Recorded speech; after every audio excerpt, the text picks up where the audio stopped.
Chapter I. Mr. Jones of the Manor Farm had locked the henhouses for the night, but was too drunk to remember to shut the popholes. With the ring of light from his lantern dancing from side to side, he lurched across the yard, kicked off his boots at the back door, drew himself a last glass of beer from the barrel in the scullery, and made his way up to bed, where Mrs. Jones was already snoring. As soon as the light in the bedroom went out, there was a stirring and a fluttering all through the farm buildings. Word had gone round during the day that old Major, the prize middle white boar, had had a strange dream on the previous night and wished to communicate it to the other animals. It had been agreed that they should all meet in the big barn as soon as Mr. Jones was safely out of the way.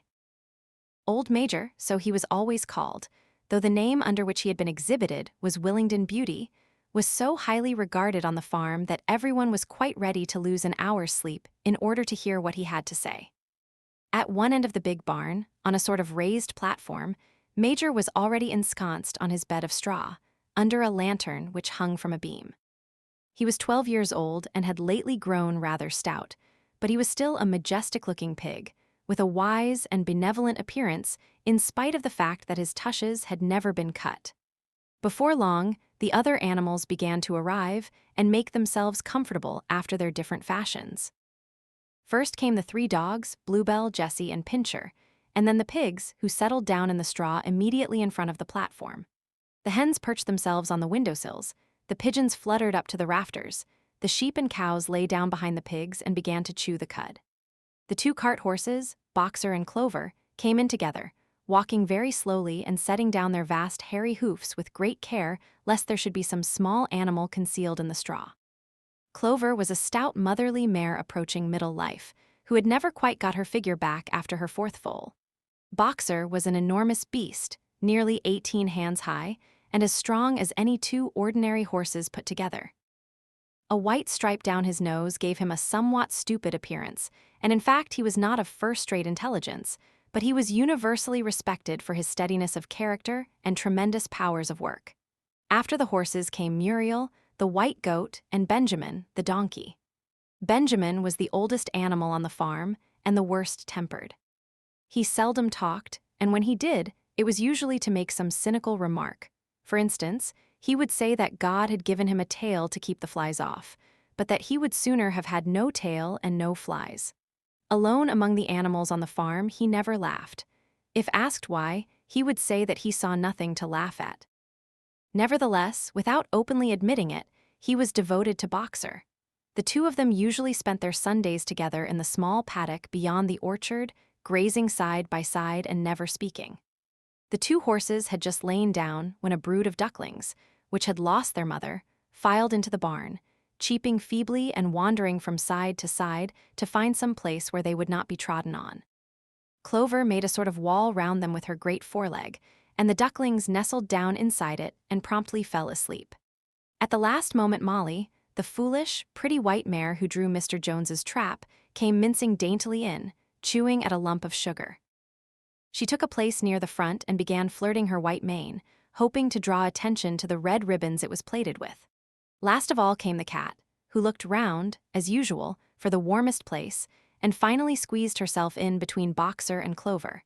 There she purred contentedly throughout Major's speech without listening to a word of what he was saying. All the animals were now present except Moses, the tame raven, who slept on a perch behind the back door. When Major saw that they had all made themselves comfortable and were waiting attentively, he cleared his throat and began. "Comrades, you have heard already about the strange dream that I had last night, but I will come to the dream later. I have something else to say first. I do not think, comrades, that I shall be with you for many months longer, and before I die, I feel it my duty to pass on to you such wisdom as I have acquired. I have had a long life. I have had much time for thought as I lay alone in my stall, and I think I may say that I understand the nature of life on this earth as well as any animal now living. It is about this that I wish to speak to you. Now, comrades, what is the nature of this life of ours?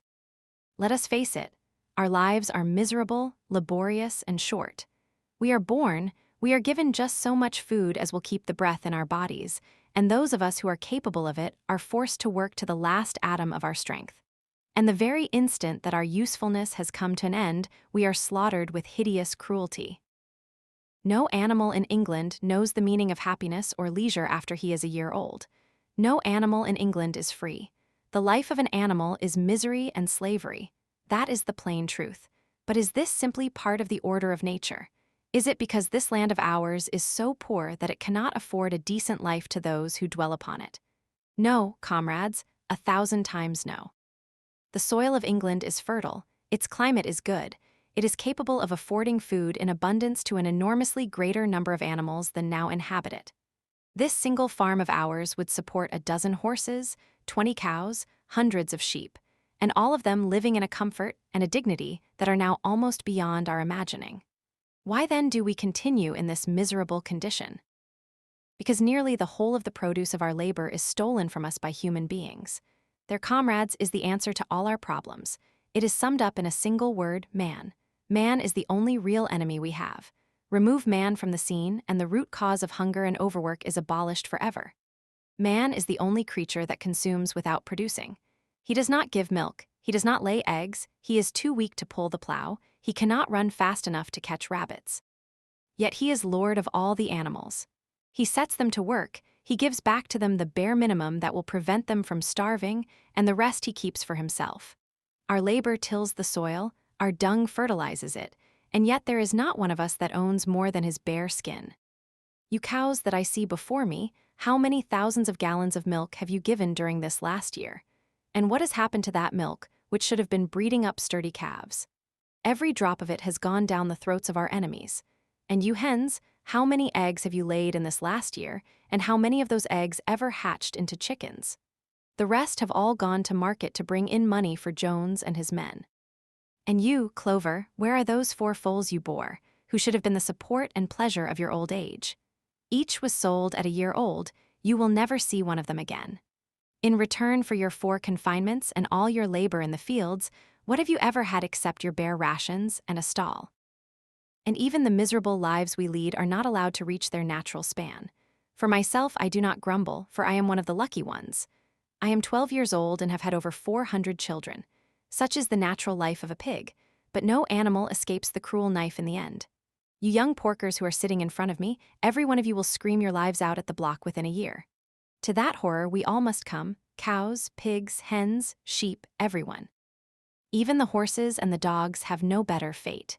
You, boxer, the very day that those great muscles of yours lose their power, Jones will sell you to the knacker, who will cut your throat and boil you down for the foxhounds. As for the dogs, when they grow old and toothless, Jones ties a brick round their necks and drowns them in the nearest pond. Is it not crystal clear, then, comrades, that all the evils of this life of ours spring from the tyranny of human beings? Only get rid of man, and the produce of our labor would be our own. Almost overnight we could become rich and free. What then must we do?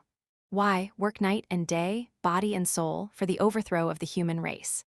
That is my message to you, comrades, rebellion.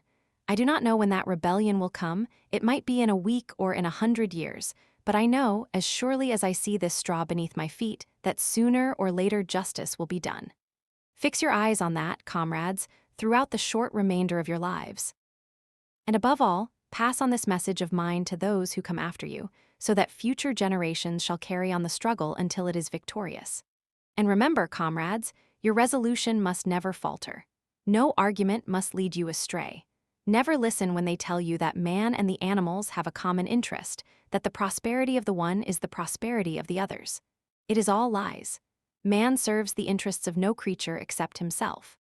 And among us animals let there be perfect unity, perfect comradeship in the struggle.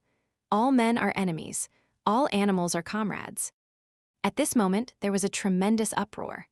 While Major was speaking, 4 large rats had crept out of their holes and were sitting on their hindquarters, listening to him. The dogs had suddenly caught sight of them, and it was only by a swift dash for their holes that the rats saved their lives. Major raised his trotter for silence. Comrades, he said, here is a point that must be settled. The wild creatures, such as rats and rabbits, are they our friends or our enemies? Let us put it to the vote. I propose this question to the meeting, are rats comrades? The vote was taken at once, and it was agreed by an overwhelming majority that rats were comrades. There were only 4 dissentients, the 3 dogs and the cat, who was afterwards discovered to have voted on both sides. Major continued. I have little more to say. I merely repeat, remember always your duty of enmity towards man and all his ways. Whatever goes upon 2 legs is an enemy. Whatever goes upon 4 legs or has wings is a friend. And remember also that in fighting against man, we must not come to resemble him. Even when you have conquered him, do not adopt his vices. No animal must ever live in a house, or sleep in a bed, or wear clothes, or drink alcohol, or smoke tobacco, or touch money, or engage in trade. All the habits of man are evil. And above all, no animal must ever tyrannize over his own kind. Weak or strong, clever or simple, we are all brothers. No animal must ever kill any other animal. All animals are equal. And now, comrades, I will tell you about my dream of last night. I cannot describe that dream to you. It was a dream of the earth as it will be when man has vanished. But it reminded me of something that I had long forgotten. Many years ago, when I was a little pig, my mother and the other sows used to sing an old song of which they knew only the tune and the first 3 words. I had known that tune in my infancy, but it had long since passed out of my mind. Last night, however, it came back to me in my dream. And what is more, the words of the song also came backwards, I am certain, which were sung by the animals of long ago and have been lost to memory for generations. I will sing you that song now, comrades. I am old and my voice is hoarse, but when I have taught you the tune, you can sing it better for yourselves. It is called Beasts of England. Old Major cleared his throat and began to sing. As he had said, his voice was hoarse, but he sang well enough, and it was a stirring tune, something between Clementine and La Cucaracha. The words ran, Beasts of England, beasts of Ireland, beasts of every land and clime, hearken to my joyful tidings. Of the golden future time, soon or late the day is coming. Tyrant man shall be o'erthrown, and the fruitful fields of England shall be trod by beasts alone. Rings shall vanish from our noses, and the harness from our back. Bit and spur shall rust forever. Cruel whips no more shall crack, riches more than mind can picture.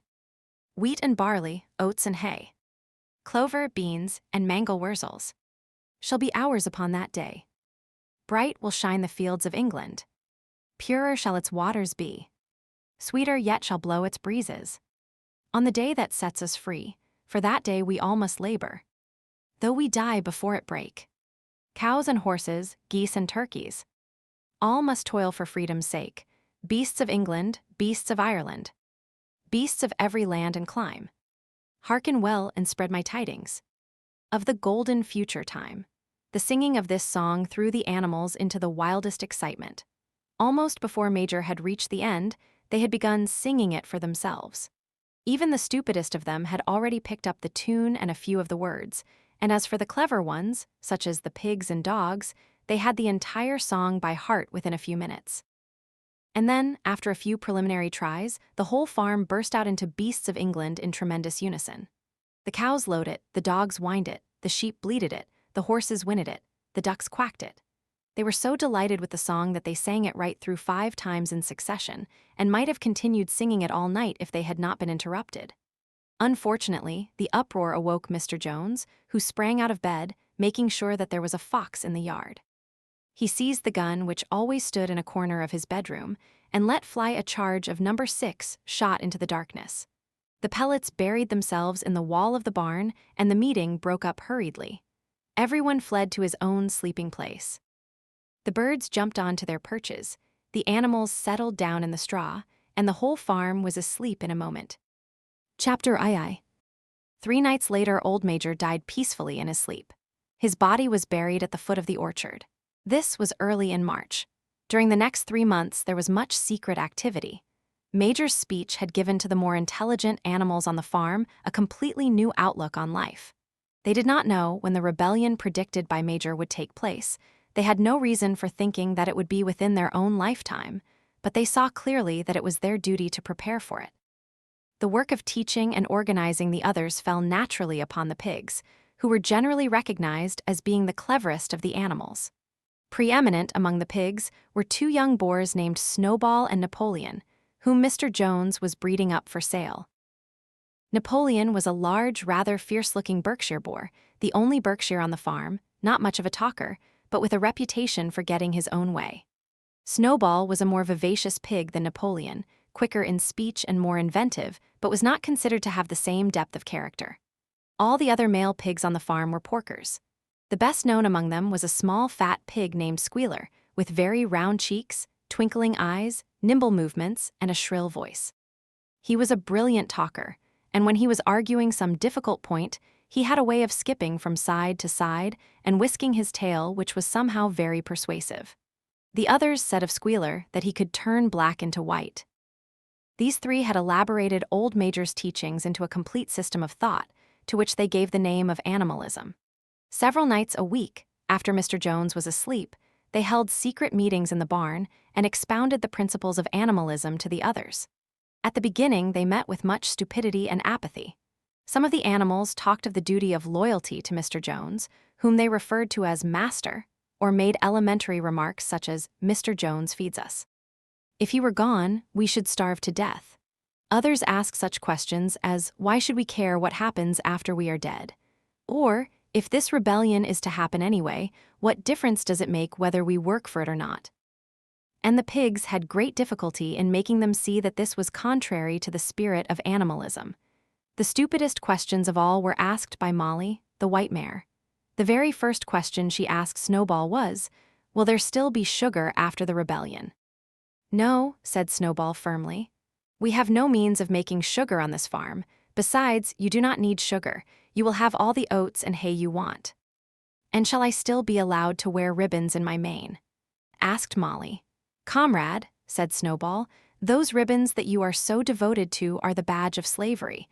Can you not understand that liberty is worth more than ribbons?"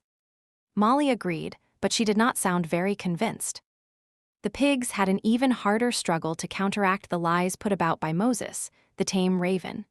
Moses, who was Mr. Jones's especial pet, was a spy and a talebearer, but he was also a clever talker. He claimed to know of the existence of a mysterious country called Sugar Candy Mountain, to which all animals went when they died. It was situated somewhere up in the sky, a little distance beyond the clouds, Moses said. In Sugar Candy Mountain, it was Sunday 7 days a week. Clover was in season all the year round, and lump sugar and linseed cake grew on the hedges. The animals hated Moses because he told tales and did no work, but some of them believed in Sugar Candy Mountain, and the pigs had to argue very hard to persuade them that there was no such place.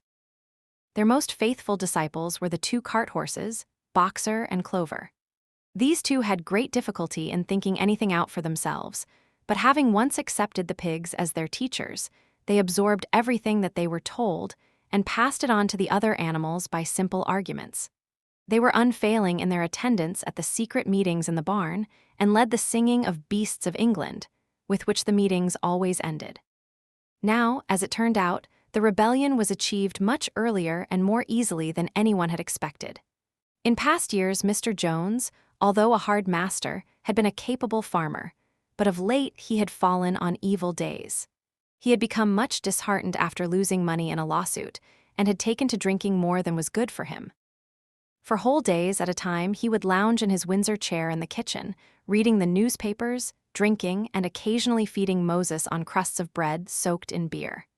His men were idle and dishonest, the fields were full of weeds, the buildings wanted roofing, the hedges were neglected, and the animals were underfed. June came and the hay was almost ready for cutting. On Midsummer's Eve, which was a Saturday, Mr. Jones went into Willingdon and got so drunk at the Red Lion that he did not come back till midday on Sunday. The men had milked the cows in the early morning and then had gone out rabbiting, without bothering to feed the animals. When Mr. Jones got back, he immediately went to sleep on the drawing-room sofa with the news of the world over his face, so that when evening came, the animals were still unfed. At last they could stand it no longer. One of the cows broke in the door of the store shed with her horn, and all the animals began to help themselves from the bins. It was just then that Mr. Jones woke up. The next moment, he and his 4 men were in the store shed with whips in their hands, lashing out in all directions. This was more than the hungry animals could bear. With one accord, though nothing of the kind had been planned beforehand, they flung themselves upon their tormentors. Jones and his men suddenly found themselves being butted and kicked from all sides. The situation was quite out of their control. They had never seen animals behave like this before, and this sudden uprising of creatures, whom they were used to thrashing and maltreating just as they chose, frightened them almost out of their wits. After only a moment or two, they gave up trying to defend themselves and took to their heels. A minute later, all 5 of them were in full flight down the cart track that led to the main road, with the animals pursuing them in triumph. Mrs. Jones looked out of the bedroom window, saw what was happening, hurriedly flung a few possessions into a carpet bag, and slipped out of the farm by another way. Moses sprang off his perch and flapped after her, croaking loudly. Meanwhile, the animals had chased Jones and his men out onto the road and slammed the 5-barred gate behind them. And so, almost before they knew what was happening, the rebellion had been successfully carried through. Jones was expelled, and the manor farm was theirs. For the first few minutes, the animals could hardly believe in their good fortune. Their first act was to gallop in a body right round the boundaries of the farm, as though to make quite sure that no human being was hiding anywhere upon it. Then they raced back to the farm buildings to wipe out the last traces of Jones's hated reign. The harness room at the end of the stables was broken open.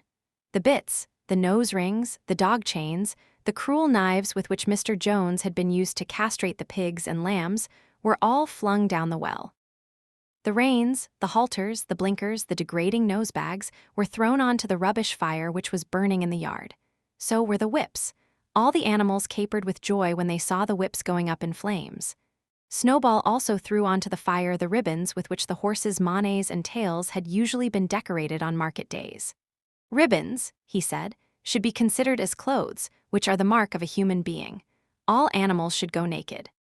When Boxer heard this, he fetched the small straw hat which he wore in summer to keep the flies out of his ears, and flung it onto the fire with the rest. In a very little while, the animals had destroyed everything that reminded them of Mr. Jones. Napoleon then led them back to the store shed and served out a double ration of corn to everybody, with 2 biscuits for each dog. Then they sang Beasts of England from end to end 7 times running, and after that they settled down for the night and slept as they had never slept before. But they woke at dawn as usual, and suddenly remembering the glorious thing that had happened, they all raced out into the pasture together. A little way down the pasture, there was a knoll that commanded a view of most of the farm. The animals rushed to the top of it and gazed round them in the clear morning light. Yes, it was theirs. Everything that they could see was theirs. In the ecstasy of that thought, they gamboled round and round. They hurled themselves into the air in great leaps of excitement. They rolled in the dew, they cropped mouthfuls of the sweet summer grass, they kicked up clods of the black earth and snuffed its rich scent. Then they made a tour of inspection of the whole farm and surveyed with speechless admiration the plowland, the hayfield, the orchard, the pool, the spinney. It was as though they had never seen these things before, and even now they could hardly believe that it was all their own. Then they filed back to the farm buildings and halted in silence outside the door of the farmhouse. That was theirs too, but they were frightened to go inside. After a moment, however, Snowball and Napoleon butted the door open with their shoulders, and the animals entered in single file, walking with the utmost care for fear of disturbing anything. They tiptoed from room to room, afraid to speak above a whisper and gazing with a kind of awe at the unbelievable luxury, at the beds with their feather mattresses, the looking-glasses, the horsehair sofa, the Brussels carpet, the lithograph of Queen Victoria over the drawing-room mantelpiece. They were just coming down the stairs when Molly was discovered to be missing. Going back, the others found that she had remained behind in the best bedroom. She had taken a piece of blue ribbon from Mrs. Jones's dressing table and was holding it against her shoulder and admiring herself in the glass in a very foolish manner. The others reproached her sharply, and they went outside. Some hams hanging in the kitchen were taken out for burial, and the barrel of beer in the scullery was stove in with a kick from Boxer's hoof. Otherwise, nothing in the house was touched. A unanimous resolution was passed on the spot that the farmhouse should be preserved as a museum.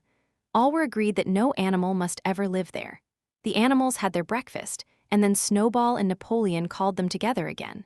"Comrades," said Snowball, "it is 6:30, and we have a long day before us. Today we begin the hay harvest, but there is another matter that must be attended to first." The pigs now revealed that during the past 3 months, they had taught themselves to read and write from an old spelling book, which had belonged to Mr.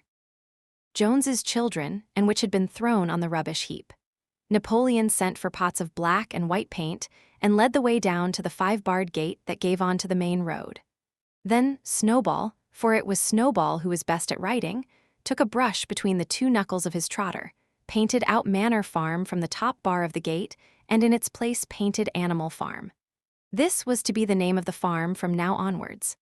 After this, they went back to the farm buildings, where Snowball and Napoleon sent for a ladder which they caused to be set against the end wall of the big barn. They explained that by their studies of the past 3 months, the pigs had succeeded in reducing the principles of animalism to 7 commandments. These 7 commandments would now be inscribed on the wall. They would form an unalterable law by which all the animals on Animal Farm must live forever after. With some difficulty, for it is not easy for a pig to balance himself on a ladder, Snowball climbed up and set to work, with Squealer a few rungs below him holding the paint pot. The commandments were written on the tarred wall in great white letters that could be read 30 yards away. They ran thus. The 7 commandments. 1. Whatever goes upon 2 legs is an enemy. 2. Whatever goes upon 4 legs or has wings is a friend. 3. No animal shall wear clothes. 4. No animal shall sleep in a bed. 5. No animal shall drink alcohol. 6. No animal shall kill any other animal. 7. All animals are equal. It was very neatly written, and except that friend was written framed and one of the S's was the wrong way round, the spelling was correct all the way through. Snowball read it aloud for the benefit of the others. All the animals nodded in complete agreement, and the clever ones at once began to learn the commandments by heart. Now, comrades, cried Snowball, throwing down the paintbrush, to the hayfield. Let us make it a point of honor to get in the harvest more quickly than Jones and his men could do. But at this moment, the 3 cows, who had seemed uneasy for some time past, set up a loud lowing. They had not been milked for 24 hours, and their udders were almost bursting. After a little thought, the pigs sent for buckets and milked the cows fairly successfully, their trotters being well adapted to this task. Soon there were 5 buckets of frothing creamy milk, at which many of the animals looked with considerable interest. What is going to happen to all that milk? Said someone. Jones used sometimes to mix some of it in our mash, said one of the hens. Never mind the milk, comrades, cried Napoleon, placing himself in front of the buckets. That will be attended to. The harvest is more important. Comrade Snowball will lead the way. I shall follow in a few minutes. Forward, comrades, the hay is waiting. So the animals trooped down to the hayfield to begin the harvest, and when they came back in the evening, it was noticed that the milk had disappeared. Chapter II. How they toiled and sweated to get the hay in. But their efforts were rewarded, for the harvest was an even bigger success than they had hoped. Sometimes the work was hard.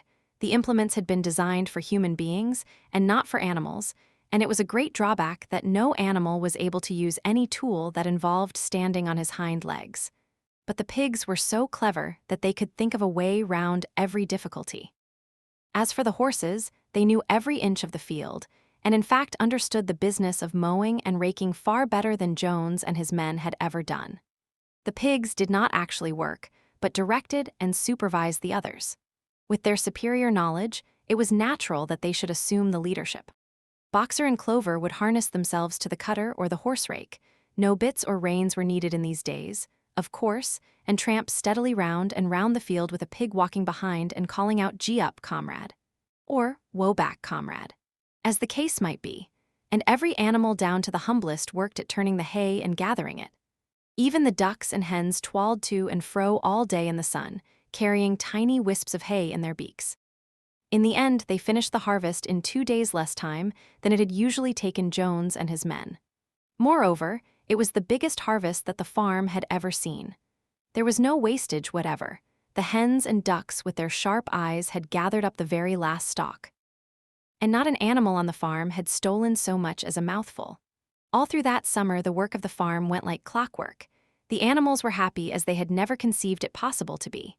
Every mouthful of food was an acute positive pleasure, now that it was truly their own food, produced by themselves, and for themselves, not doled out to them by a grudging master. With the worthless parasitical human beings gone, there was more for everyone to eat. There was more leisure too, inexperienced though the animals were. They met with many difficulties. For instance, later in the year, when they harvested the corn, they had to tread it out in the ancient style and blow away the chaff with their breath, since the farm possessed no thrashing machine.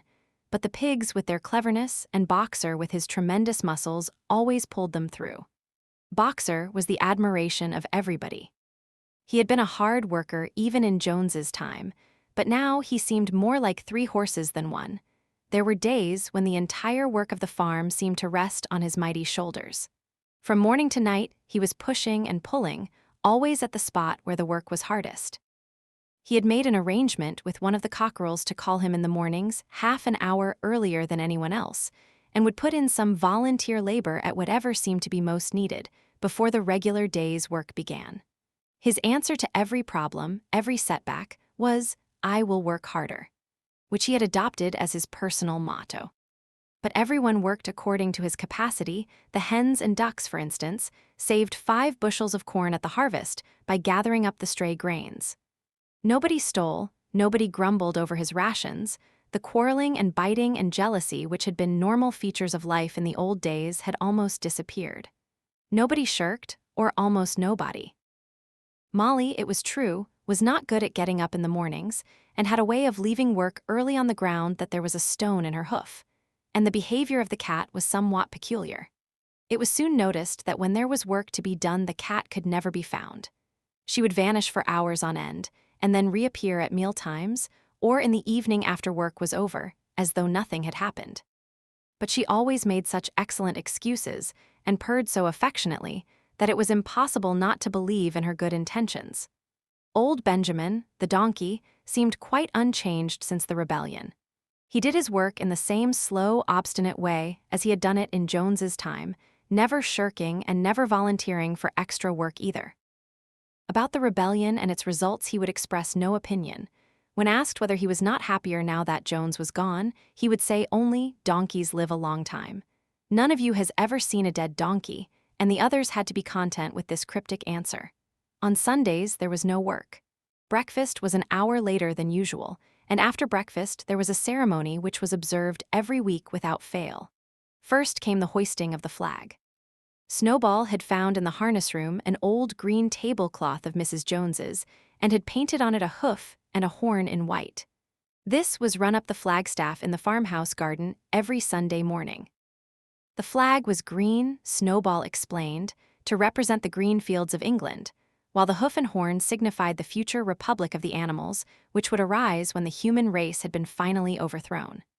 After the hoisting of the flag, all the animals trooped into the big barn for a general assembly, which was known as the meeting. Here the work of the coming week was planned out, and resolutions were put forward and debated. It was always the pigs who put forward the resolutions. The other animals understood how to vote, but could never think of any resolutions of their own. Snowball and Napoleon were by far the most active in the debates. But it was noticed that these two were never in agreement. Whatever suggestion either of them made, the other could be counted on to oppose it. Even when it was resolved, a thing no one could object to in itself, to set aside the small paddock behind the orchard as a home of rest for animals who were past work, there was a stormy debate over the correct retiring age for each class of animal. The meeting always ended with the singing of Beasts of England, and the afternoon was given up to recreation. The pigs had set aside the harness room as a headquarters for themselves. Here, in the evenings, they studied blacksmithing, carpentering, and other necessary arts from books which they had brought out of the farmhouse. Snowball also busied himself with organizing the other animals into what he called animal committees. He was indefatigable at this. He formed the Egg Production Committee for the hens, the Clean Tails League for the cows, the Wild Comrades Re-Education Committee. The object of this was to tame the rats and rabbits, the Whiter Wool Movement for the sheep, and various others, besides instituting classes in reading and writing. On the whole, these projects were a failure. The attempt to tame the wild creatures, for instance, broke down almost immediately. They continued to behave very much as before, and when treated with generosity, simply took advantage of it. The cat joined the Re-Education Committee and was very active in it for some days. She was seen one day sitting on a roof and talking to some sparrows who were just out of her reach. She was telling them that all animals were now comrades and that any sparrow who chose could come and perch on her paw, but the sparrows kept their distance. The reading and writing classes, however, were a great success. By the autumn, almost every animal on the farm was literate in some degree. As for the pigs, they could already read and write perfectly. The dogs learned to read fairly well, but were not interested in reading anything except the 7 Commandments. Muriel the goat could read somewhat better than the dogs, and sometimes used to read to the others in the evenings from scraps of newspaper, which she found on the rubbish heap. Benjamin could read as well as any pig, but never exercised his faculty. So far as he knew, he said, there was nothing worth reading. Clover learnt the whole alphabet, but could not put words together. Boxer could not get beyond the letter D. He would trace out A, B, C, D in the dust with his great hoof, and then would stand staring at the letters with his ears back, sometimes shaking his forelock, trying with all his might to remember what came next and never succeeding. On several occasions, indeed, he did learn E, F, G, H, but by the time he knew them, it was always discovered that he had forgotten A, B, C, and D. Finally, he decided to be content with the first 4 letters, and used to write them out once or twice every day to refresh his memory. Molly refused to learn any but the 6 letters which spelt her own name. She would form these very neatly out of pieces of twig, and would then decorate them with a flower or 2 and walk round them admiring them. None of the other animals on the farm could get further than the letter A. It was also found that the stupider animals, such as the sheep, hens, and ducks, were unable to learn the 7 Commandments by heart. After much thought, Snowball declared that the 7 Commandments could in effect be reduced to a single maxim, namely, 4 legs good, 2 legs bad. This, he said, contained the essential principle of animalism. Whoever had thoroughly grasped it would be safe from human influences. The birds at first objected, since it seemed to them that they also had 2 legs, but Snowball proved to them that this was not so. A bird's wing, comrades, he said, is an organ of propulsion and not of manipulation. It should therefore be regarded as a leg. The distinguishing mark of man is the hand, the instrument with which he does all his mischief. The birds did not understand Snowball's long words, but they accepted his explanation, and all the humbler animals set to work to learn the new maxim by heart. 4 legs good, 2 legs bad was inscribed on the end wall of the barn, above the 7 Commandments and in bigger letters when they had once got it by heart. The sheep developed a great liking for this maxim, and often as they lay in the field they would all start bleating, 4 legs good, 2 legs bad. 4 legs good, 2 legs bad. And keep it up for hours on end, never growing tired of it. Napoleon took no interest in Snowball's committees. He said that the education of the young was more important than anything that could be done for those who were already grown up. It happened that Jessie and Bluebell had both whelped soon after the hay harvest, giving birth between them to 9 sturdy puppies. As soon as they were weaned, Napoleon took them away from their mothers, saying that he would make himself responsible for their education. He took them up into a loft which could only be reached by a ladder from the harness room, and there kept them in such seclusion that the rest of the farm soon forgot their existence. The mystery of where the milk went to was soon cleared up. It was mixed every day into the pig's mash. The early apples were now ripening, and the grass of the orchard was littered with windfalls. The animals had assumed as a matter of course that these would be shared out equally. One day, however, the order went forth that all the windfalls were to be collected and brought to the harness room for the use of the pigs. At this some of the other animals murmured, but it was no use. All the pigs were in full agreement on this point, even Snowball and Napoleon. Squealer was sent to make the necessary explanations to the others. "Comrades," he cried, "you do not imagine, I hope, that we pigs are doing this in a spirit of selfishness and privilege. Many of us actually dislike milk and apples. I dislike them myself. Our sole object in taking these things is to preserve our health.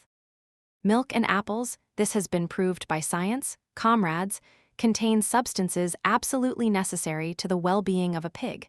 We pigs are brainworkers. The whole management and organization of this farm depend on us. Day and night we are watching over your welfare. It is for your sake that we drink that milk and eat those apples. Do you know what would happen if we pigs failed in our duty? Jones would come back.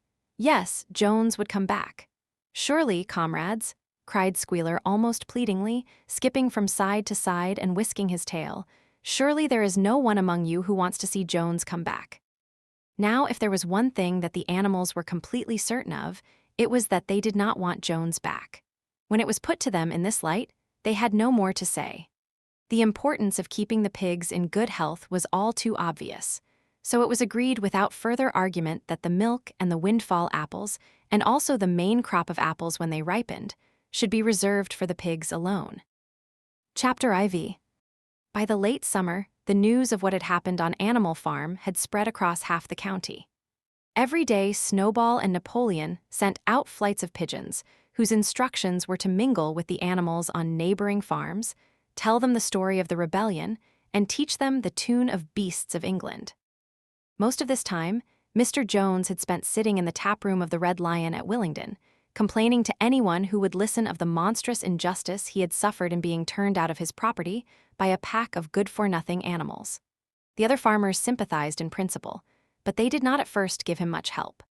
At heart, each of them was secretly wondering whether he could not somehow turn Jones's misfortune to his own advantage. It was lucky that the owners of the two farms which adjoined Animal Farm were on permanently bad terms. One of them, which was named Foxwood, was a large, neglected, old-fashioned farm, much overgrown by woodland, with all its pastures worn out and its hedges in a disgraceful condition. Its owner, Mr. Pilkington, was an easy-going gentleman farmer who spent most of his time in fishing or hunting according to the season. The other farm, which was called Pinchfield, was smaller and better kept. Its owner was a Mr. Frederick, a tough, shrewd man, perpetually involved in lawsuits and with a name for driving hard bargains. These two disliked each other so much that it was difficult for them to come to any agreement, even in defense of their own interests. Nevertheless, they were both thoroughly frightened by the rebellion on Animal Farm and very anxious to prevent their own animals from learning too much about it. At first, they pretended to laugh to scorn the idea of animals managing a farm for themselves. The whole thing would be over in a fortnight, they said. They put it about that the animals on the Manor Farm, they insisted on calling it the Manor Farm, they would not tolerate the name Animal Farm, were perpetually fighting among themselves, and were also rapidly starving to death. When time passed, and the animals had evidently not starved to death, Frederick and Pilkington changed their tune and began to talk of the terrible wickedness that now flourished on Animal Farm. It was given out that the animals there practiced cannibalism, tortured one another with red-hot horseshoes, and had their females in common. This was what came of rebelling against the laws of nature, Frederick and Pilkington said. However, these stories were never fully believed. Rumors of a wonderful farm, where the human beings had been turned out and the animals managed their own affairs, continued to circulate in vague and distorted forms, and throughout that year, a wave of rebelliousness ran through the countryside. Bulls which had always been tractable suddenly turned savage, sheep broke down hedges and devoured the clover, cows kicked the pail over, hunters refused their fences and shot their riders on to the other side. Above all, the tune and even the words of Beasts of England were known everywhere. It had spread with astonishing speed. The human beings could not contain their rage when they heard this song, though they pretended to think it merely ridiculous. They could not understand, they said, how even animals could bring themselves to sing such contemptible rubbish. Any animal caught singing it was given a flogging on the spot, and yet the song was irrepressible. The blackbirds whistled it in the hedges, the pigeons cooted in the elms, it got into the din of the smithies and the tune of the church bells. And when the human beings listened to it, they secretly trembled, hearing in it a prophecy of their future doom. Early in October, when the corn was cut and stacked and some of it was already threshed, a flight of pigeons came whirling through the air and alighted in the yard of Animal Farm in the wildest excitement. Jones and all his men, with half a dozen others from Foxwood and Pinchfield, had entered the 5-barred gate and were coming up the cart track that led to the farm. They were all carrying sticks, except Jones, who was marching ahead with a gun in his hands. Obviously, they were going to attempt the recapture of the farm. This had long been expected, and all preparations had been made. Snowball, who had studied an old book of Julius Caesar's campaigns which he had found in the farmhouse, was in charge of the defensive operations. He gave his orders quickly, and in a couple of minutes every animal was at his post. As the human beings approached the farm buildings, Snowball launched his first attack. All the pigeons, to the number of 35, flew to and fro over the men's heads and muted upon them from midair. And while the men were dealing with this, the geese, who had been hiding behind the hedge, rushed out and pecked viciously at the calves of their legs. However, this was only a light skirmishing maneuver, intended to create a little disorder, and the men easily drove the geese off with their sticks. Snowball now launched his second line of attack. Muriel, Benjamin, and all the sheep, with Snowball at the head of them, rushed forward and prodded and butted the men from every side, while Benjamin turned around and lashed at them with his small hoofs. But once again the men, with their sticks and their hobnailed boots, were too strong for them, and suddenly, at a squeal from Snowball, which was the signal for retreat, all the animals turned and fled through the gateway into the yard. The men gave a shout of triumph. They saw, as they imagined, their enemies in flight, and they rushed after them in disorder. This was just what Snowball had intended. As soon as they were well inside the yard, the 3 horses, the 3 cows, and the rest of the pigs, who had been lying in ambush in the cowshed, suddenly emerged in their rear, cutting them off. Snowball now gave the signal for the charge. He himself dashed straight for Jones. Jones saw him coming, raised his gun, and fired. The pellets scored bloody streaks along Snowball's back, and a sheep dropped dead. Without halting for an instant, Snowball flung his 15-stone against Jones's legs. Jones was hurled into a pile of dung, and his gun flew out of his hands. But the most terrifying spectacle of all was Boxer, rearing up on his hind legs and striking out with his great iron-shod hoofs like a stallion. His very first blow took a stable lad from Foxwood on the skull and stretched him lifeless in the mud. At the sight, several men dropped their sticks and tried to run. Panic overtook them, and the next moment all the animals together were chasing them round and round the yard. They were gored, kicked, bitten, trampled on. There was not an animal on the farm that did not take vengeance on them after his own fashion. Even the cat suddenly leapt off a roof onto a cowman's shoulders and sank her claws in his neck, at which he yelled horribly. At a moment when the opening was clear, the men were glad enough to rush out of the yard and make a bolt for the main road. And so within 5 minutes of their invasion they were in ignominious retreat by the same way as they had come, with a flock of geese hissing after them and pecking at their calves all the way. All the men were gone except one. Back in the yard, Boxer was pawing with his hoof at the stable lad who lay face down in the mud, trying to turn him over. The boy did not stir. "He is dead," said Boxer sorrowfully. "I had no intention of doing that. I forgot that I was wearing iron shoes. Who will believe that I did not do this on purpose?" "No sentimentality, comrade," cried Snowball, from whose wounds the blood was still dripping. "War is war. The only good human being is a dead one." "I have no wish to take life, not even human life," repeated Boxer, and his eyes were full of tears. "Where is Molly?" exclaimed somebody. Molly, in fact, was missing. For a moment there was great alarm. It was feared that the men might have harmed her in some way or even carried her off with them. In the end, however, she was found hiding in her stall with her head buried among the hay in the manger.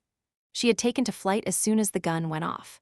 And when the others came back from looking for her, it was to find that the stable lad, who in fact was only stunned, had already recovered and made off.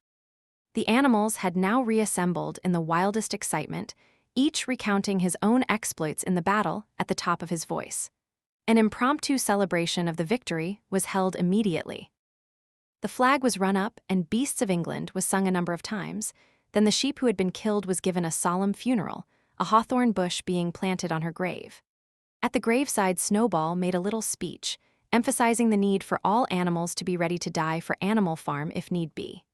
The animals decided unanimously to create a military decoration, Animal Hero, First Class, which was conferred there and then on Snowball and Boxer.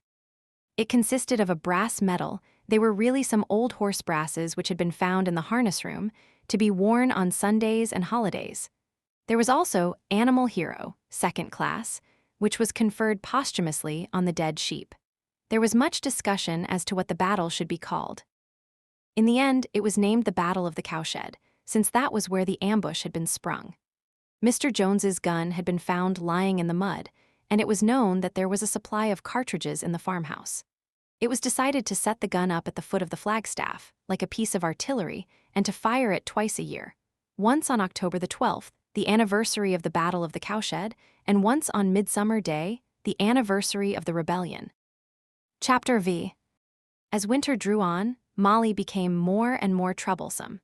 She was late for work every morning and excused herself by saying that she had overslept, and she complained of mysterious pains, although her appetite was excellent. On every kind of pretext, she would run away from work and go to the drinking pool, where she would stand foolishly gazing at her own reflection in the water. But there were also rumors of something more serious. One day, as Molly strolled blithely into the yard, flirting her long tail and chewing at a stalk of hay, Clover took her aside. "Molly," she said, "I have something very serious to say to you. This morning I saw you looking over the hedge that divides Animal Farm from Foxwood." One of Mr. Pilkington's men was standing on the other side of the hedge, and I was a long way away, but I am almost certain I saw this. He was talking to you, and you were allowing him to stroke your nose. What does that mean, Molly?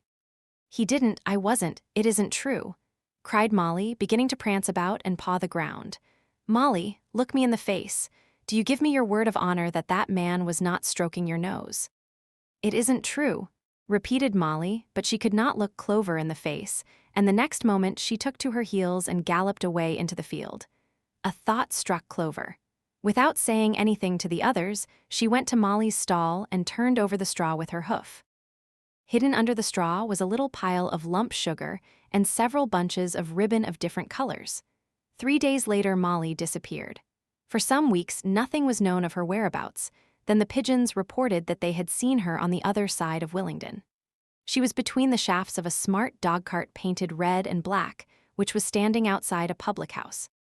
A fat, red-faced man in check breeches and gaiters, who looked like a publican, was stroking her nose and feeding her with sugar. Her coat was newly clipped, and she wore a scarlet ribbon round her forelock. She appeared to be enjoying herself, so the pigeons said. None of the animals ever mentioned Molly again. In January, there came bitterly hard weather. The earth was like iron, and nothing could be done in the fields. Many meetings were held in the big barn, and the pigs occupied themselves with planning out the work of the coming season. It had come to be accepted that the pigs, who were manifestly cleverer than the other animals, should decide all questions of farm policy, though their decisions had to be ratified by a majority vote. This arrangement would have worked well enough if it had not been for the disputes between Snowball and Napoleon. These two disagreed at every point where disagreement was possible. If one of them suggested sowing a bigger acreage with barley, the other was certain to demand a bigger acreage of oats, and if one of them said that such and such a field was just right for cabbages, the other would declare that it was useless for anything except roots. Each had his own following, and there were some violent debates. At the meetings, Snowball often won over the majority by his brilliant speeches, but Napoleon was better at canvassing support for himself in between times. He was especially successful with the sheep. Of late, the sheep had taken to bleating, 4 legs good, 2 legs bad both in and out of season, and they often interrupted the meeting with this. It was noticed that they were especially liable to break into 4 legs good, 2 legs bad at crucial moments in Snowball's speeches. Snowball had made a close study of some back numbers of the Farmer and Stock Breeder, which he had found in the farmhouse, and was full of plans for innovations and improvements. He talked learnedly about field drains, silage, and basic slag, and had worked out a complicated scheme for all the animals to drop their dung directly in the fields at a different spot every day to save the labor of cartage. Napoleon produced no schemes of his own, but said quietly that Snowball's would come to nothing, and seemed to be biding his time. But of all their controversies, none was so bitter as the one that took place over the windmill. In the long pasture, not far from the farm buildings, there was a small knoll which was the highest point on the farm. After surveying the ground, Snowball declared that this was just the place for a windmill, which could be made to operate a dynamo and supply the farm with electrical power.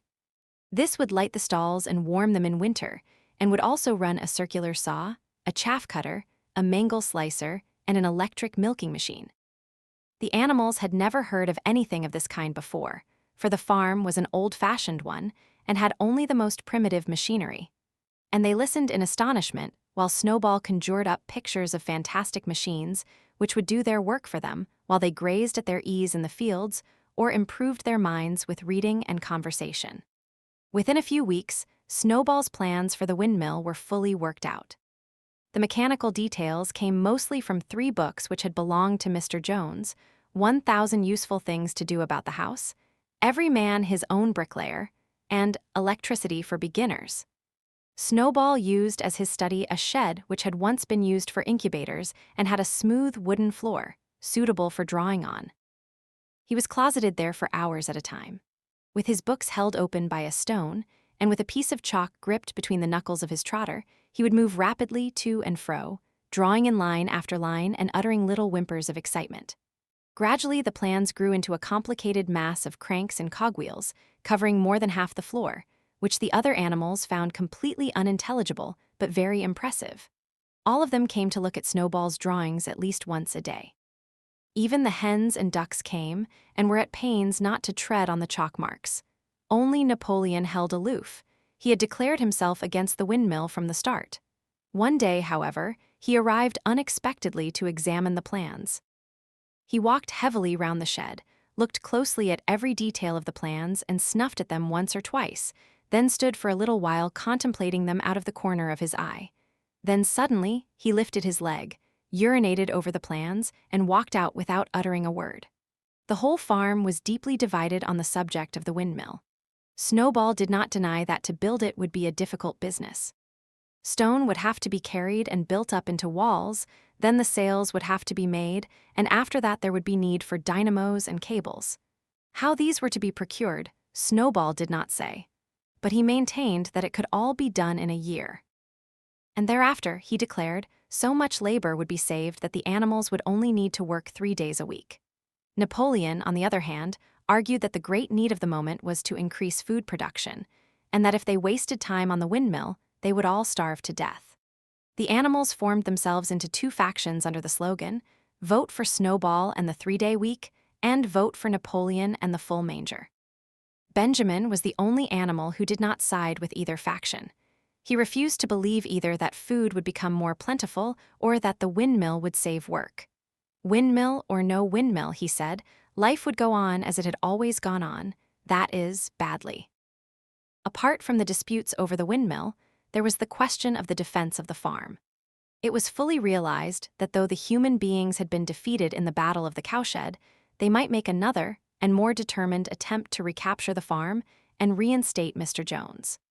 They had all the more reason for doing so, because the news of their defeat had spread across the countryside and made the animals on the neighboring farms more restive than ever.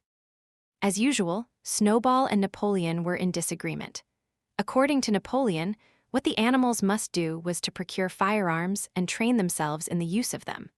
According to Snowball, they must send out more and more pigeons and stir up rebellion among the animals on the other farms.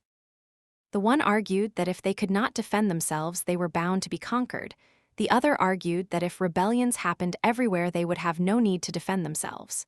The animals listened first to Napoleon, then to Snowball, and could not make up their minds which was right. Indeed, they always found themselves in agreement with the one who was speaking at the moment. At last, the day came when Snowball's plans were completed. At the meeting on the following Sunday, the question of whether or not to begin work on the windmill was to be put to the vote. When the animals had assembled in the big barn, Snowball stood up, and though occasionally interrupted by bleating from the sheep, set forth his reasons for advocating the building of the windmill. Then Napoleon stood up to reply. He said very quietly that the windmill was nonsense and that he advised nobody to vote for it, and promptly sat down again. He had spoken for barely 30 seconds and seemed almost indifferent as to the effect he produced. At this, Snowball sprang to his feet and, shouting down the sheep, who had begun bleating again, broke into a passionate appeal in favor of the windmill. Until now, the animals had been about equally divided in their sympathies, but in a moment, Snowball's eloquence had carried them away. In glowing sentences, he painted a picture of Animal Farm as it might be when sordid labor was lifted from the animals' backs. His imagination had now run far beyond chaff cutters and turnip slicers. Electricity, he said, could operate thrashing machines, plows, harrows, rollers, and reapers and binders, besides supplying every stall with its own electric light, hot and cold water, and an electric heater. By the time he had finished speaking, there was no doubt as to which way the vote would go. But just at this moment Napoleon stood up, and casting a peculiar sidelong look at Snowball, uttered a high-pitched whimper of a kind no one had ever heard him utter before. At this there was a terrible baying sound outside, and 9 enormous dogs wearing brass-studded collars came bounding into the barn. They dashed straight for Snowball, who only sprang from his place just in time to escape their snapping jaws. In a moment, he was out of the door and they were after him. Too amazed and frightened to speak, all the animals crowded through the door to watch the chase. Snowball was racing across the long pasture that led to the road. He was running as only a pig can run, but the dogs were close on his heels. Suddenly he slipped and it seemed certain that they had him. Then he was up again, running faster than ever, then the dogs were gaining on him again. One of them all but closed his jaws on Snowball's tail, but Snowball whisked it free just in time. Then he put on an extra spurt, and with a few inches to spare, slipped through a hole in the hedge and was seen no more. Silent and terrified, the animals crept back into the barn. In a moment the dogs came bounding back. At first no one had been able to imagine where these creatures came from, but the problem was soon solved. They were the puppies whom Napoleon had taken away from their mothers and reared privately. Though not yet full-grown, they were huge dogs and as fierce-looking as wolves. They kept close to Napoleon. It was noticed that they wagged their tails to him in the same way as the other dogs had been used to do to Mr. Jones. Napoleon, with the dogs following him, now mounted on to the raised portion of the floor where Major had previously stood to deliver his speech. He announced that from now on the Sunday morning meetings would come to an end. They were unnecessary, he said, and wasted time. In future, all questions relating to the working of the farm would be settled by a special committee of pigs, presided over by himself. These would meet in private and afterwards communicate their decisions to the others. The animals would still assemble on Sunday mornings to salute the flag, sing Beasts of England, and receive their orders for the week, but there would be no more debates. In spite of the shock that Snowball's expulsion had given them, the animals were dismayed by this announcement. Several of them would have protested if they could have found the right arguments.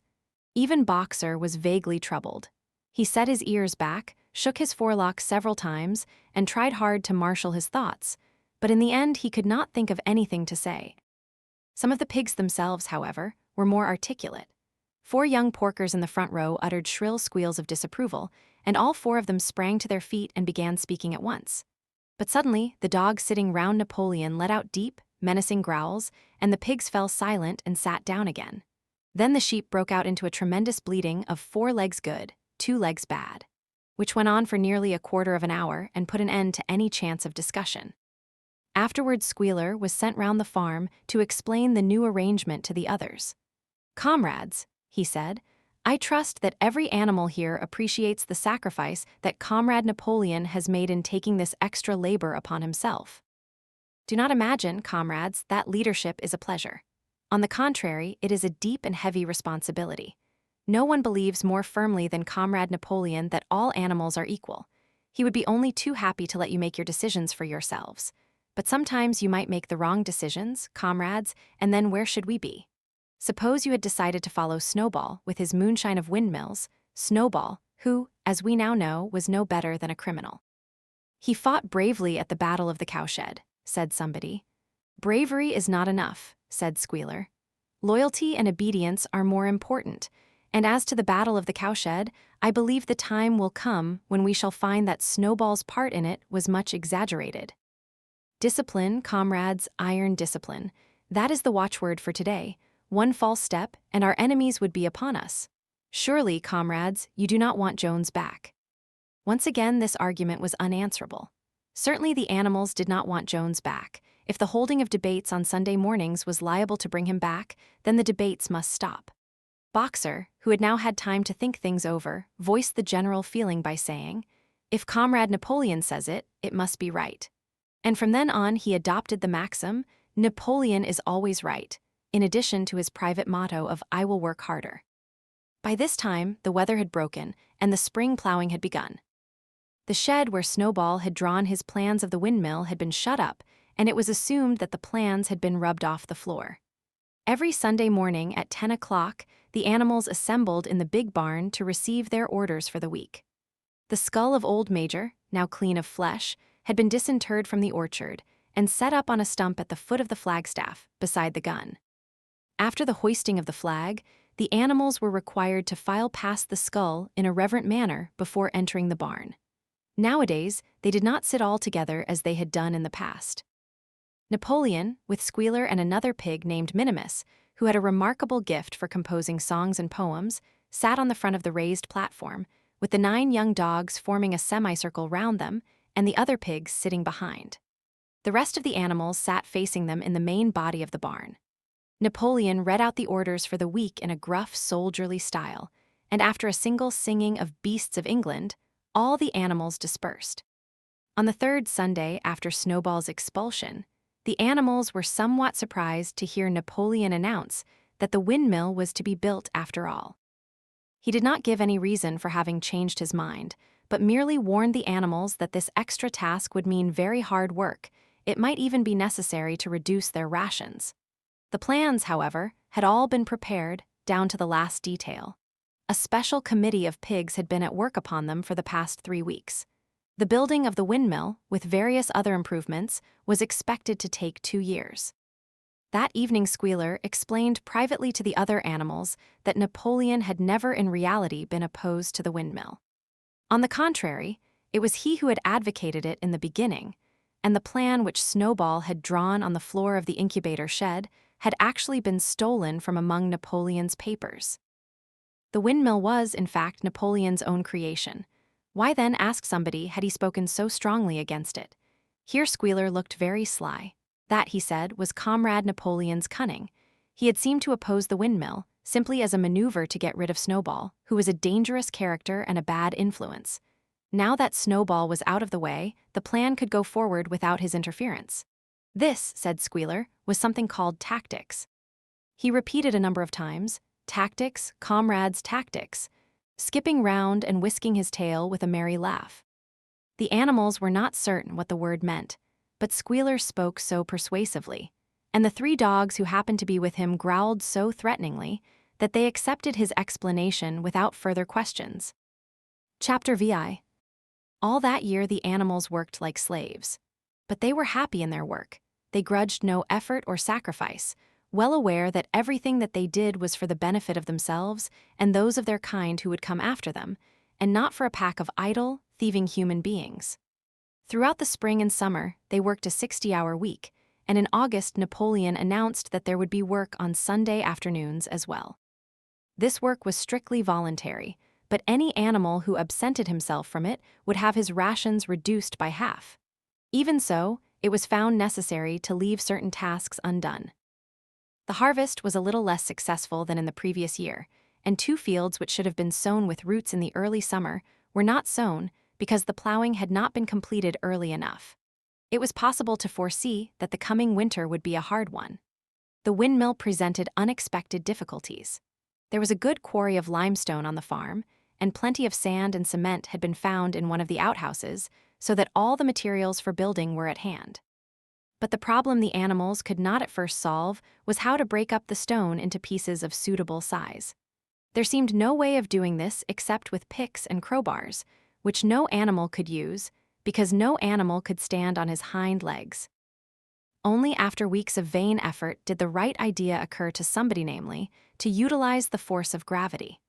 Huge boulders, far too big to be used as they were lying all over the bed of the quarry. The animals lashed ropes round these, and then all together, cows, horses, sheep, any animal that could lay hold of the rope, even the pigs sometimes joined in at critical moments. They dragged them with desperate slowness up the slope to the top of the quarry, where they were toppled over the edge, to shatter to pieces below. Transporting the stone when it was once broken was comparatively simple.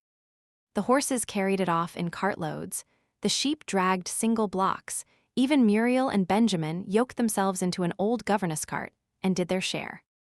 By late summer, a sufficient store of stone had accumulated, and then the building began under the superintendence of the pigs. But it was a slow, laborious process. Frequently, it took a whole day of exhausting effort to drag a single boulder to the top of the quarry, and sometimes when it was pushed over the edge it failed to break. Nothing could have been achieved without Boxer, whose strength seemed equal to that of all the rest of the animals put together. When the boulder began to slip, and the animals cried out in despair at finding themselves dragged down the hill, it was always Boxer who strained himself against the rope and brought the boulder to a stop.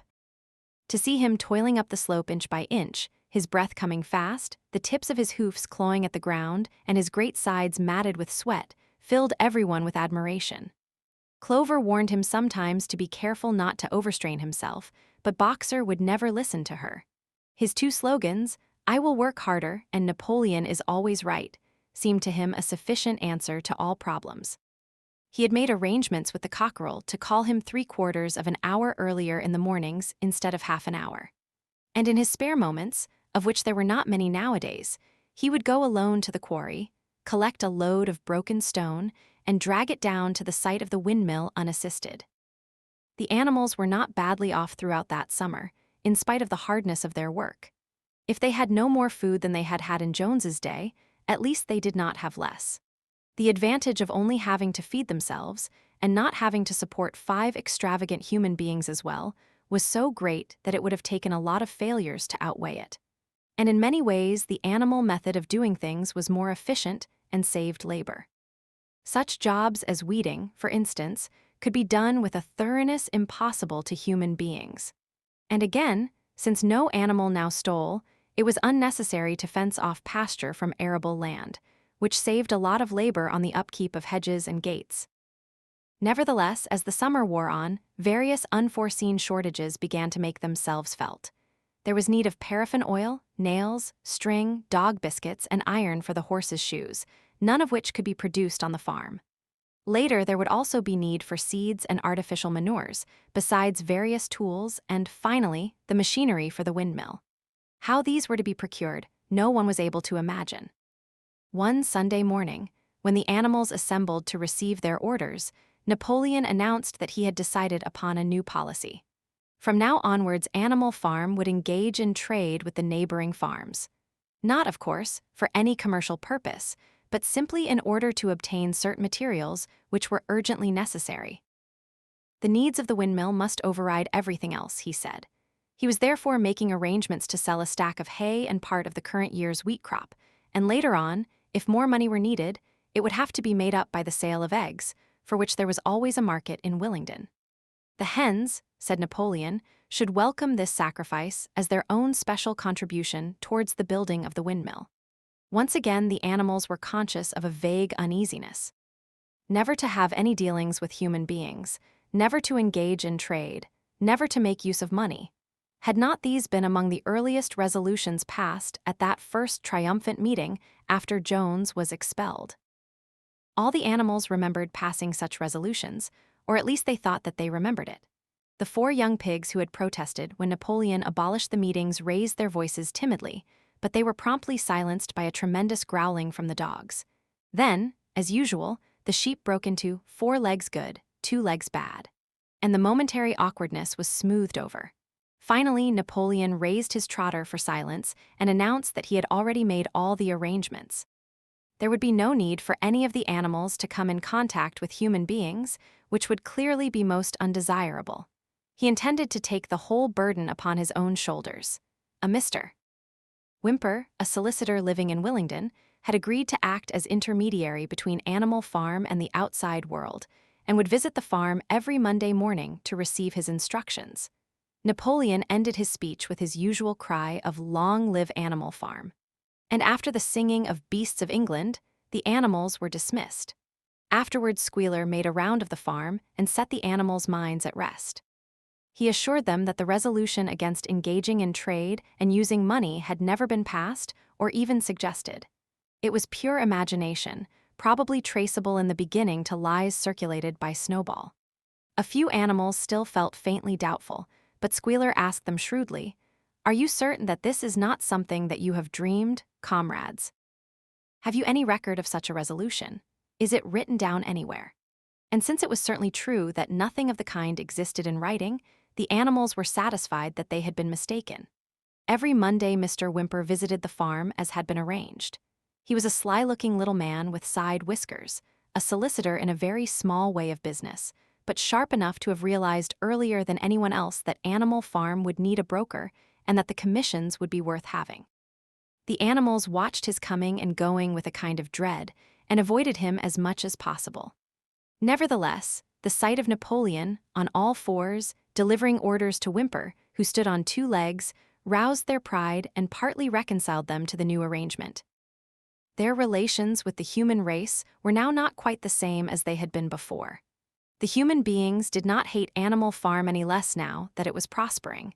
Indeed, they hated it more than ever. Every human being held it as an article of faith that the farm would go bankrupt sooner or later, and above all, that the windmill would be a failure. They would meet in the public houses and prove to one another by means of diagrams that the windmill was bound to fall down, or that if it did stand up, then that it would never work. And yet, against their will, they had developed a certain respect for the efficiency with which the animals were managing their own affairs.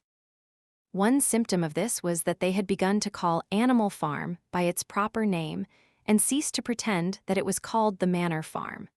They had also dropped their championship of Jones, who had given up hope of getting his farm back and gone to live in another part of the county. Except through Whymper, there was as yet no contact between Animal Farm and the outside world, but there were constant rumors that Napoleon was about to enter into a definite business agreement either with Mr. Pilkington of Foxwood or with Mr. Frederick of Pinchfield. But never, it was noticed, with both simultaneously. It was about this time that the pigs suddenly moved into the farmhouse and took up their residence there. Again, the animals seemed to remember that a resolution against this had been passed in the early days, and again Squealer was able to convince them that this was not the case. It was absolutely necessary, he said, that the pigs, who were the brains of the farm, should have a quiet place to work in. It was also more suited to the dignity of the leader, for of late he had taken to speaking of Napoleon under the title of leader, to live in a house than in a mere sty. Nevertheless, some of the animals were disturbed when they heard that the pigs not only took their meals in the kitchen and used the drawing room as a recreation room, but also slept in the beds. Boxer passed it off as usual with Napoleon is always right. But Clover, who thought she remembered a definite ruling against beds, went to the end of the barn and tried to puzzle out the 7 commandments which were inscribed there. Finding herself unable to read more than individual letters, she fetched Muriel. "Muriel," she said, "read me the 4th commandment. Does it not say something about never sleeping in a bed?" With some difficulty Muriel spelt it out. "It says, 'No animal shall sleep in a bed with sheets,'" she announced finally. Curiously enough, Clover had not remembered that the 4th commandment mentioned sheets, but as it was there on the wall, it must have done so. And Squealer, who happened to be passing at this moment, attended by 2 or 3 dogs, was able to put the whole matter in its proper perspective. "You have heard then, comrades," he said, "that we pigs now sleep in the beds of the farmhouse, and why not? You did not suppose, surely, that there was ever a ruling against beds. A bed merely means a place to sleep in. A pile of straw in a stall is a bed, properly regarded. The rule was against sheets, which are a human invention. We have removed the sheets from the farmhouse beds and sleep between blankets. And very comfortable beds they are too. But not more comfortable than we need, I can tell you, comrades, with all the brain work we have to do nowadays. You would not rob us of our repose, would you, comrades? You would not have us too tired to carry out our duties. Surely none of you wishes to see Jones back." The animals reassured him on this point immediately, and no more was said about the pigs sleeping in the farmhouse beds. And when, some days afterwards, it was announced that from now on the pigs would get up an hour later in the mornings than the other animals, no complaint was made about that either. By the autumn, the animals were tired but happy. They had had a hard year, and after the sale of part of the hay and corn, the stores of food for the winter were none too plentiful, but the windmill compensated for everything. It was almost half built now.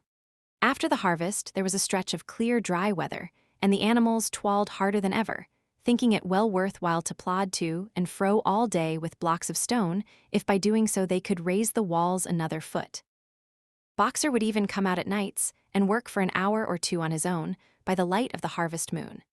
In their spare moments, the animals would walk round and round the half-finished mill, admiring the strength and perpendicularity of its walls, and marveling that they should ever have been able to build anything so imposing. Only old Benjamin refused to grow enthusiastic about the windmill, though, as usual, he would utter nothing beyond the cryptic remark that donkeys live a long time. November came, with raging southwest winds. Building had to stop because it was now too wet to mix the cement. Finally, there came a night when the gale was so violent that the farm buildings rocked on their foundations, and several tiles were blown off the roof of the barn. The hens woke up squawking with terror because they had all dreamed simultaneously of hearing a gun go off in the distance. In the morning, the animals came out of their stalls to find that the flagstaff had been blown down and an elm tree at the foot of the orchard had been plucked up like a radish. They had just noticed this when a cry of despair broke from every animal's throat. A terrible sight had met their eyes. The windmill was in ruins. With one accord, they dashed down to the spot. Napoleon, who seldom moved out of a walk, raced ahead of them all. Yes, there it lay, the fruit of all their struggles, leveled to its foundations, the stones they had broken and carried so laboriously scattered all around. Unable at first to speak, they stood gazing mournfully at the litter of fallen stone. Napoleon paced to and fro in silence, occasionally snuffing at the ground. His tail had grown rigid and twitched sharply from side to side, a sign in him of intense mental activity. Suddenly he halted as though his mind were made up. "Comrades," he said quietly, "do you know who is responsible for this?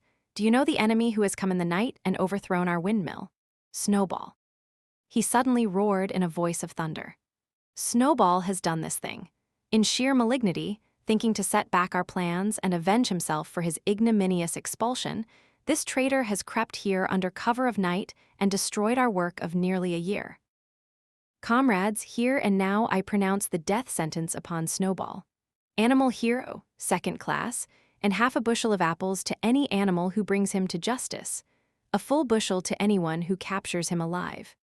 The animals were shocked beyond measure to learn that even Snowball could be guilty of such an action. There was a cry of indignation, and everyone began thinking out ways of catching Snowball if he should ever come back. Almost immediately, the footprints of a pig were discovered in the grass at a little distance from the knoll. They could only be traced for a few yards, but appeared to lead to a hole in the hedge. Napoleon snuffed deeply at them and pronounced them to be Snowballs. He gave it as his opinion that Snowball had probably come from the direction of Foxwood Farm. "No more delays, comrades," cried Napoleon when the footprints had been examined. "There is work to be done. This very morning we begin rebuilding the windmill, and we will build all through the winter, rain, or shine. We will teach this miserable traitor that he cannot undo our work so easily. Remember, comrades, there must be no alteration in our plans. They shall be carried out to the day. Forward, comrades. Long live the windmill. Long live Animal Farm." Chapter VII. It was a bitter winter. The stormy weather was followed by sleet and snow, and then by a hard frost which did not break till well into February. The animals carried on as best they could with the rebuilding of the windmill, well knowing that the outside world was watching them and that the envious human beings would rejoice and triumph if the mill were not finished on time. Out of spite, the human beings pretended not to believe that it was Snowball who had destroyed the windmill. They said that it had fallen down because the walls were too thin. The animals knew that this was not the case. Still, it had been decided to build the walls 3 feet thick this time instead of 18 inches as before, which meant collecting much larger quantities of stone. For a long time, the quarry was full of snowdrifts and nothing could be done. Some progress was made in the dry, frosty weather that followed, but it was cruel work, and the animals could not feel so hopeful about it as they had felt before. They were always cold and usually hungry as well. Only Boxer and Clover never lost heart. Squealer made excellent speeches on the joy of service and the dignity of labor. But the other animals found more inspiration in Boxer's strength and his never-failing cry of "I will work harder." In January, food fell short. The corn ration was drastically reduced, and it was announced that an extra potato ration would be issued to make up for it. Then it was discovered that the greater part of the potato crop had been frosted in the clamps, which had not been covered thickly enough. The potatoes had become soft and discolored, and only a few were edible. For days at a time, the animals had nothing to eat but chaff and mangles. Starvation seemed to stare them in the face. It was vitally necessary to conceal this fact from the outside world. Emboldened by the collapse of the windmill, the human beings were inventing fresh lies about Animal Farm. Once again, it was being put about that all the animals were dying of famine and disease, and that they were continually fighting among themselves, and had resorted to cannibalism and infanticide. Napoleon was well aware of the bad results that might follow if the real facts of the food situation were known, and he decided to make use of Mr. Whymper to spread a contrary impression. Hitherto, the animals had had little or no contact with Whymper on his weekly visits. Now, however, a few selected animals, mostly sheep, were instructed to remark casually in his hearing that rations had been increased. In addition, Napoleon ordered the almost empty bins in the store shed to be filled nearly to the brim with sand, which was then covered up with what remained of the grain and meal. On some suitable pretext, Whymper was led through the store shed and allowed to catch a glimpse of the bins. He was deceived and continued to report to the outside world that there was no food shortage on Animal Farm. Nevertheless, towards the end of January, it became obvious that it would be necessary to procure some more grain from somewhere. In these days, Napoleon rarely appeared in public, but spent all his time in the farmhouse, which was guarded at each door by fierce-looking dogs. When he did emerge, it was in a ceremonial manner, with an escort of 6 dogs who closely surrounded him and growled if anyone came too near. Frequently, he did not even appear on Sunday mornings, but issued his orders through one of the other pigs, usually Squealer. One Sunday morning, Squealer announced that the hens, who had just come in to lay again, must surrender their eggs. Napoleon had accepted, through Whymper, a contract for 400 eggs a week. The price of these would pay for enough grain and meal to keep the farm going till summer came on and conditions were easier. When the hens heard this, they raised a terrible outcry. They had been warned earlier that this sacrifice might be necessary, but had not believed that it would really happen. They were just getting their clutches ready for the spring sitting, and they protested that to take the eggs away now was murder. For the first time since the expulsion of Jones, there was something resembling a rebellion. Led by 3 young black Minorca pullets, the hens made a determined effort to thwart Napoleon's wishes. Their method was to fly up to the rafters and there lay their eggs, which smashed to pieces on the floor. Napoleon acted swiftly and ruthlessly. He ordered the hens' rations to be stopped and decreed that any animal giving so much as a grain of corn to a hen should be punished by death. The dogs saw to it that these orders were carried out. For 5 days the hens held out, then they capitulated and went back to their nesting boxes. 9 hens had died in the meantime. Their bodies were buried in the orchard, and it was given out that they had died of coccidiosis. Whymper heard nothing of this affair, and the eggs were duly delivered, a grocer's van driving up to the farm once a week to take them away. All this while no more had been seen of Snowball. He was rumored to be hiding on one of the neighboring farms, either Foxwood or Pinchfield. Napoleon was by this time on slightly better terms with the other farmers than before. It happened that there was in the yard a pile of timber which had been stacked there 10 years earlier when a beech spinney was cleared. It was well seasoned, and Whymper had advised Napoleon to sell it. Both Mr. Pilkington and Mr. Frederick were anxious to buy it. Napoleon was hesitating between the two, unable to make up his mind. It was noticed that whenever he seemed on the point of coming to an agreement with Frederick, Snowball was declared to be in hiding at Foxwood, while, when he inclined toward Pilkington, Snowball was said to be at Pinchfield. Suddenly, early in the spring, an alarming thing was discovered. Snowball was secretly frequenting the farm by night. The animals were so disturbed that they could hardly sleep in their stalls.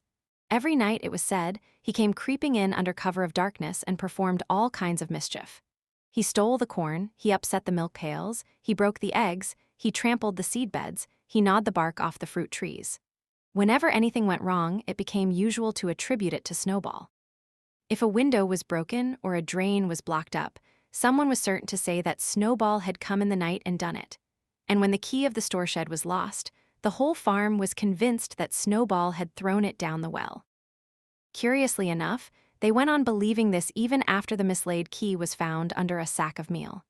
The cows declared unanimously that Snowball crept into their stalls and milked them in their sleep. The rats, which had been troublesome that winter, were also said to be in league with Snowball. Napoleon decreed that there should be a full investigation into Snowball's activities. With his dogs in attendance, he set out and made a careful tour of inspection of the farm buildings, the other animals following at a respectful distance.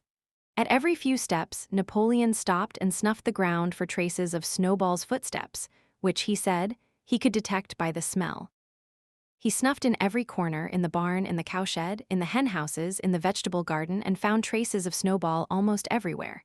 He would put his snout to the ground, give several deep sniffs, exclaim in a terrible voice, "Snowball," He has been here. I can smell him distinctly." And at the word, Snowball, all the dogs let out blood-curdling growls and showed their side teeth. The animals were thoroughly frightened.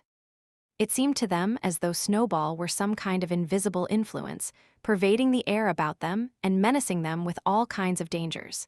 In the evening, Squealer called them together, and with an alarmed expression on his face, told them that he had some serious news to report.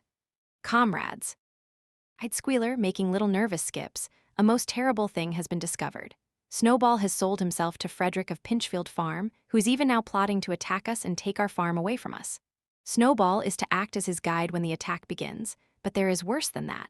We had thought that Snowball's rebellion was caused simply by his vanity and ambition. But we were wrong, comrades. Do you know what the real reason was? Snowball was in league with Jones from the very start.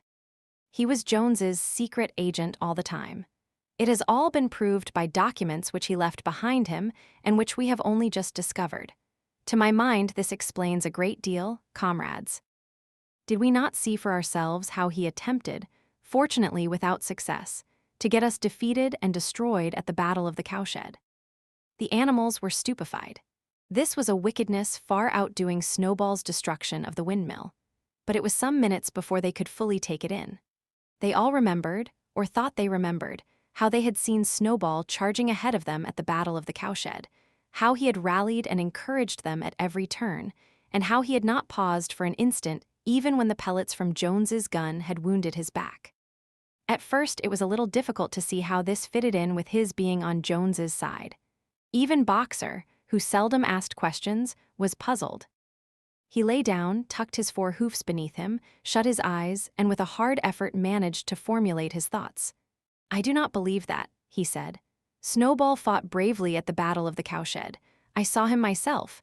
Did we not give him Animal Hero, First Class, immediately afterwards? That was our mistake, comrade. For we know now, it is all written down in the secret documents that we have found, that in reality he was trying to lure us to our doom." "But he was wounded," said Boxer. "We all saw him running with blood." "That was part of the arrangement," cried Squealer. "Jones's shot only grazed him. I could show you this in his own writing if you were able to read it. The plot was for Snowball, at the critical moment, to give the signal for flight and leave the field to the enemy. And he very nearly succeeded. I will even say, comrades, he would have succeeded if it had not been for our heroic leader, Comrade Napoleon. Do you not remember how, just at the moment when Jones and his men had got inside the yard, Snowball suddenly turned and fled, and many animals followed him? And do you not remember, too, that it was just at that moment, when panic was spreading and all seemed lost, that Comrade Napoleon sprang forward with a cry of death to humanity, and sank his teeth in Jones's leg? Surely you remember THAT, comrades," exclaimed Squealer, frisking from side to side. Now when Squealer described the scene so graphically, it seemed to the animals that they did remember it.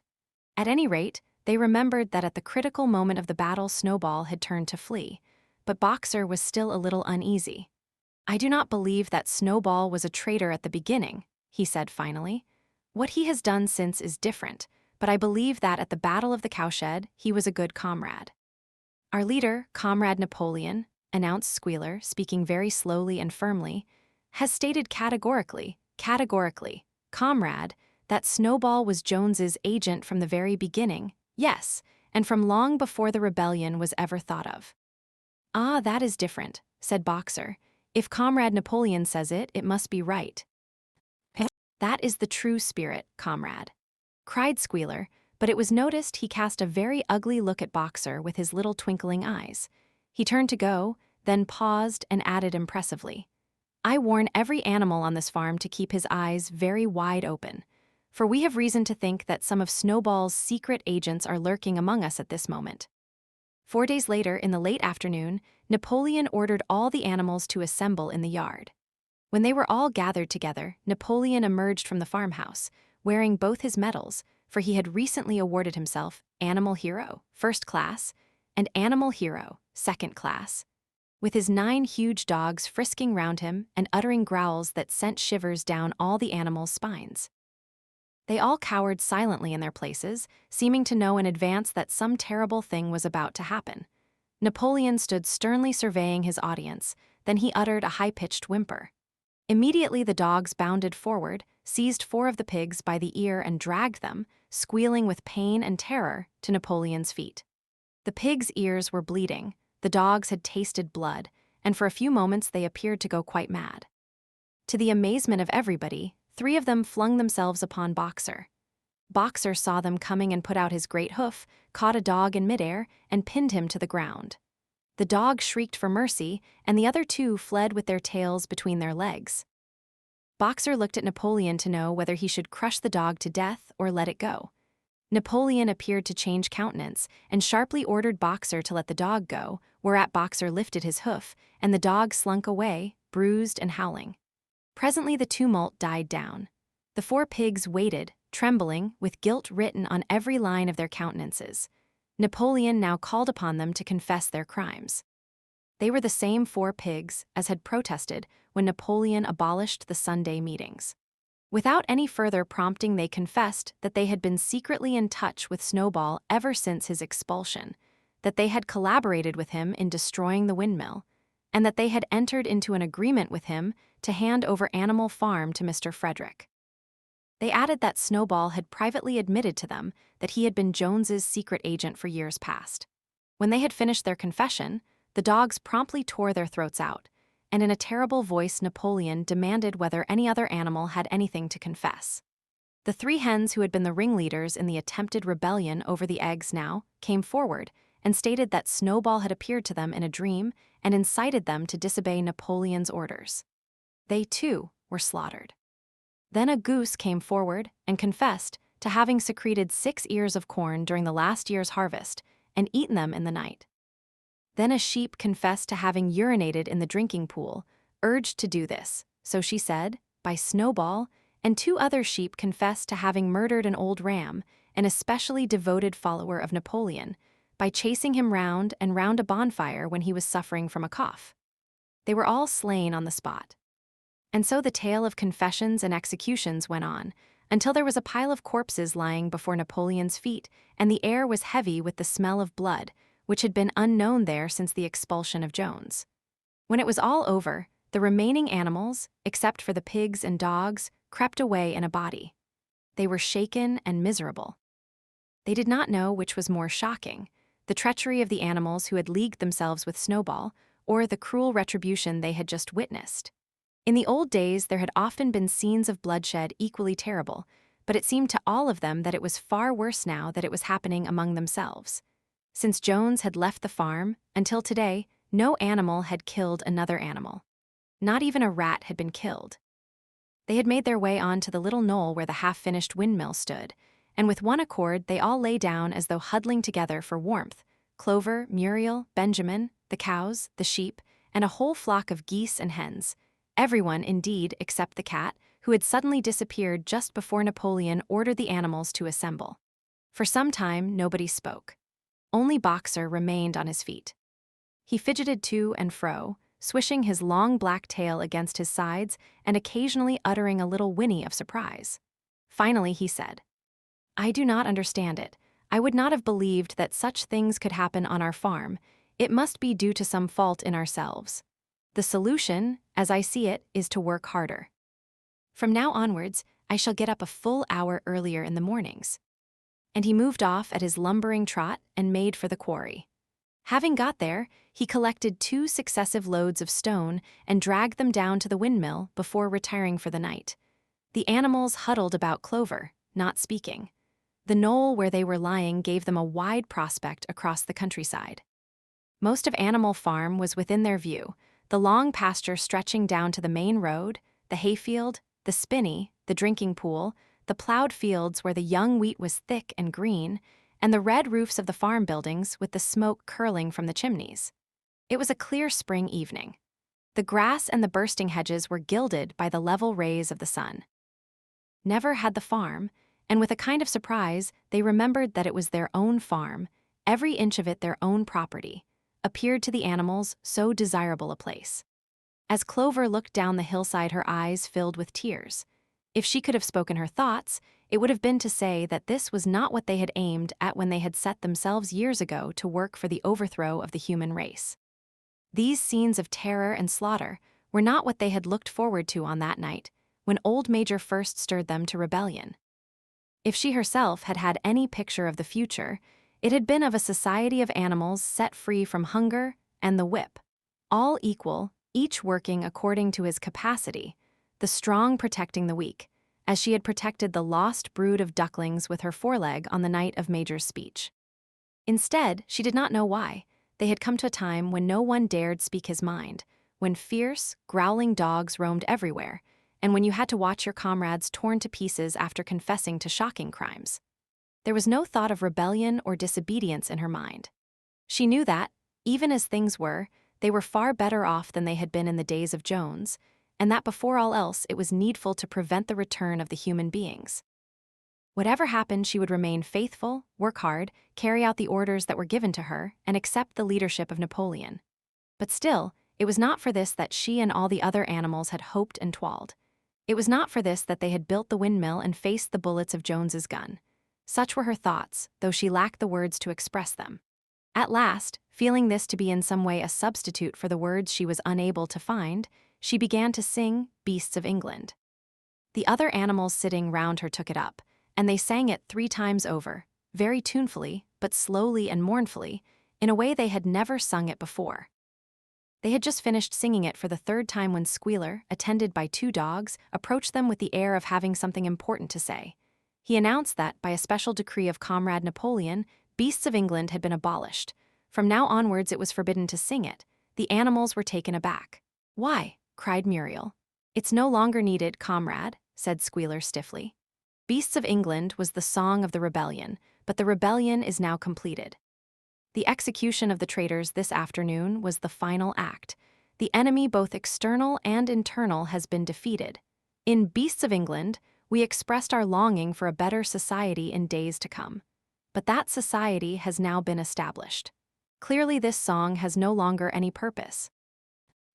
Frightened though they were, some of the animals might possibly have protested, but at this moment the sheep set up their usual bleating of 4 legs good, 2 legs bad, which went on for several minutes and put an end to the discussion. So Beasts of England was heard no more. In its place, Minimus, the poet, had composed another song which began, Animal farm, never through me shalt thou come to harm. And this was sung every Sunday morning after the hoisting of the flag. But somehow neither the words nor the tune ever seemed to the animals to come up to Beasts of England. Chapter VII. A few days later, when the terror caused by the executions had died down, some of the animals remembered, or thought they remembered, that the 6th commandment decreed, "No animal shall kill any other animal." And though no one cared to mention it in the hearing of the pigs or the dogs, it was felt that the killings which had taken place did not square with this. Clover asked Benjamin to read her the 6th commandment, and when Benjamin, as usual, said that he refused to meddle in such matters, she fetched Muriel. Muriel read the commandment for her. It ran, "No animal shall kill any other animal without cause." Somehow or other, the last 2 words had slipped out of the animals' memory.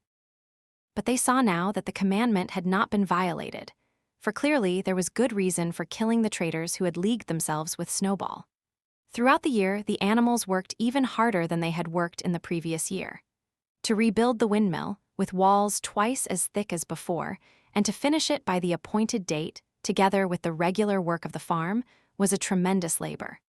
There were times when it seemed to the animals that they worked longer hours, and fed no better than they had done in Jones's day. On Sunday morning, Squealer, holding down a long strip of paper with his trotter, would read out to them lists of figures proving that the production of every class of foodstuff had increased by 200%, 300%, or 500%, as the case might be. The animals saw no reason to disbelieve him, especially as they could no longer remember very clearly what conditions had been like before the rebellion. All the same, there were days when they felt that they would sooner have had less figures and more food. All orders were now issued through Squealer or one of the other pigs. Napoleon himself was not seen in public as often as once in a fortnight. When he did appear, he was attended not only by his retinue of dogs, but by a black cockerel who marched in front of him and acted as a kind of trumpeter, letting out a loud cock-a-doodle-doo before Napoleon spoke. Even in the farmhouse, it was said, Napoleon inhabited separate apartments from the others. He took his meals alone, with 2 dogs to wait upon him, and always ate from the Crown Derby dinner service which had been in the glass cupboard in the drawing room. It was also announced that the gun would be fired every year on Napoleon's birthday, as well as on the other 2 anniversaries. Napoleon was now never spoken of simply as Napoleon. He was always referred to in formal style as our leader, Comrade Napoleon. And this pigs liked to invent for him such titles as Father of all animals, Terror of mankind, Protector of the sheepfold, Duckling's friend, and the like.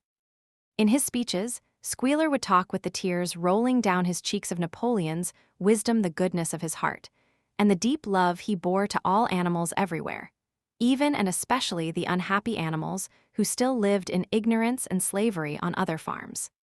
It had become usual to give Napoleon the credit for every successful achievement and every stroke of good fortune.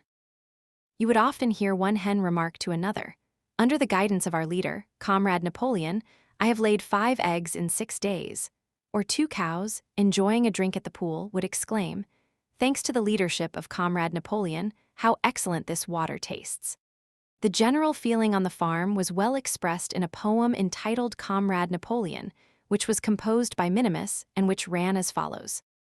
"Friend of fatherless, fountain of happiness, lord of the swill bucket, oh, how my soul is on fire when I gaze at thy calm and commanding eye, like the sun in the sky.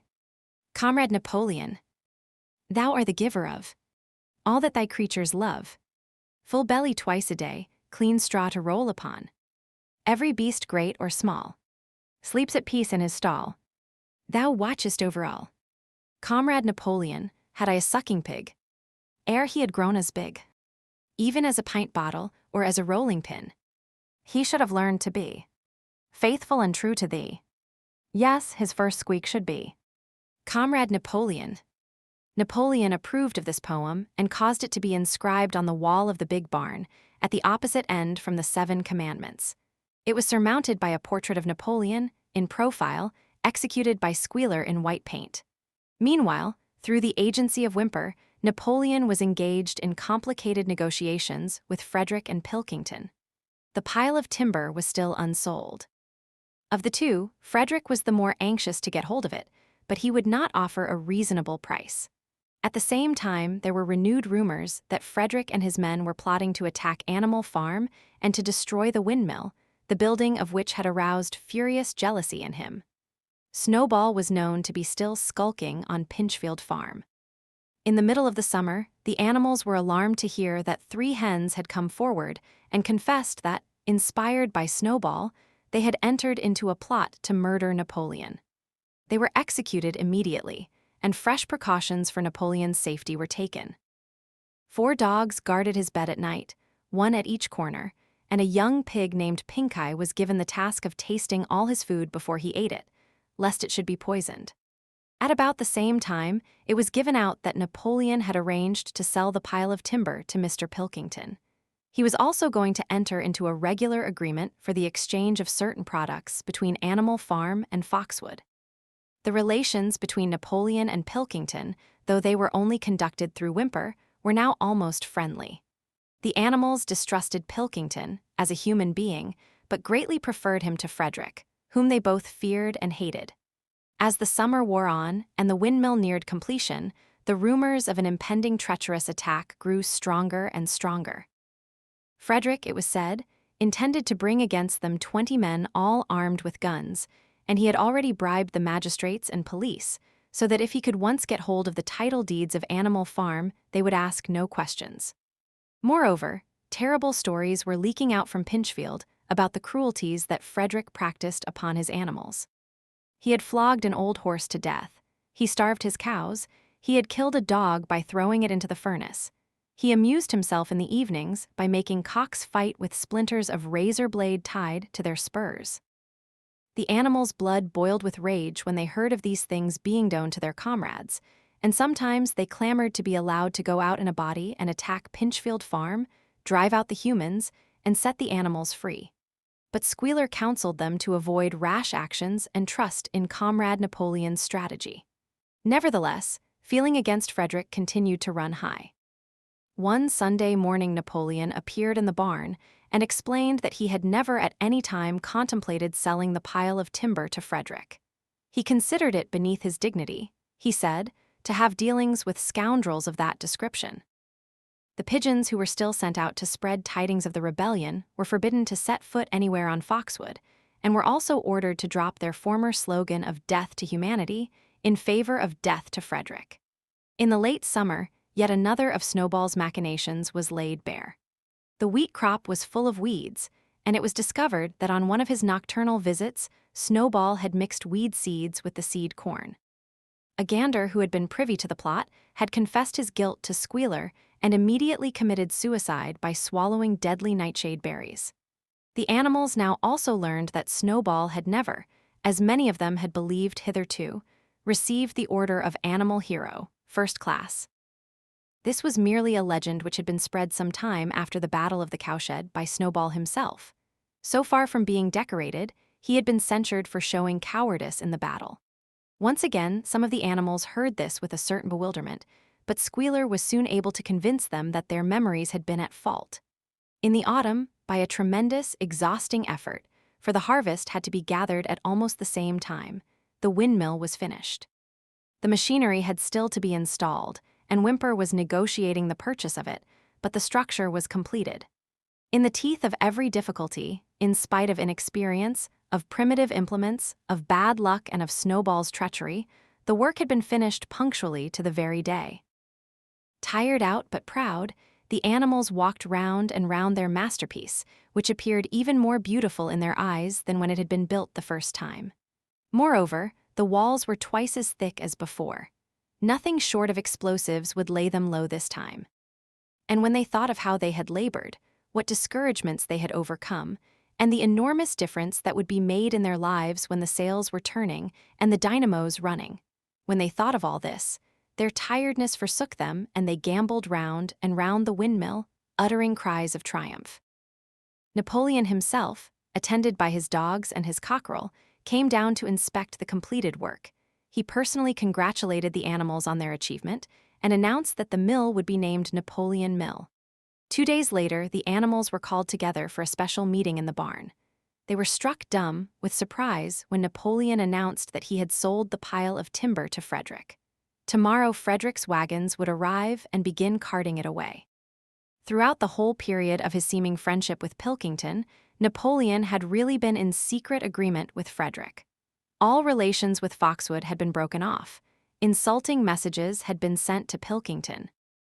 The pigeons had been told to avoid Pinchfield Farm and to alter their slogan from death to Frederick to death to Pilkington.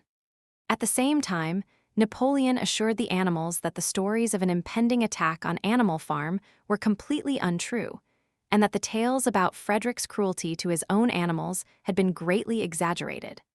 All these rumors had probably originated with Snowball and his agents. It now appeared that Snowball was not, after all, hiding on Pinchfield Farm, and in fact had never been there in his life. He was living in considerable luxury, so it was said, at Foxwood, and had in reality been a pensioner of Pilkington for years past. The pigs were in ecstasies over Napoleon's cunning. By seeming to be friendly with Pilkington, he had forced Frederick to raise his price by £12. But the superior quality of Napoleon's mind, said Squealer, was shown in the fact that he trusted nobody, not even Frederick. Frederick had wanted to pay for the timber with something called a check, which, it seemed, was a piece of paper with a promise to pay written upon it. But Napoleon was too clever for him. He had demanded payment in real £5 notes, which were to be handed over before the timber was removed. Already Frederick had paid up, and the sum he had paid was just enough to buy the machinery for the windmill. Meanwhile, the timber was being carted away at high speed. When it was all gone, another special meeting was held in the barn for the animals to inspect Frederick's banknotes. Smiling beatifically and wearing both his decorations, Napoleon reposed on a bed of straw on the platform, with the money at his side, neatly piled on a china dish from the farmhouse kitchen. The animals filed slowly past, and each gazed his fill. And Boxer put out his nose to sniff at the banknotes, and the flimsy white things stirred and rustled in his breath. 3 days later, there was a terrible hullabaloo. Whymper, his face deadly pale, came racing up the path on his bicycle, flung it down in the yard, and rushed straight into the farmhouse. The next moment, a choking roar of rage sounded from Napoleon's apartments. The news of what had happened sped round the farm like wildfire. The banknotes were forgeries. Frederick had got the timber for nothing.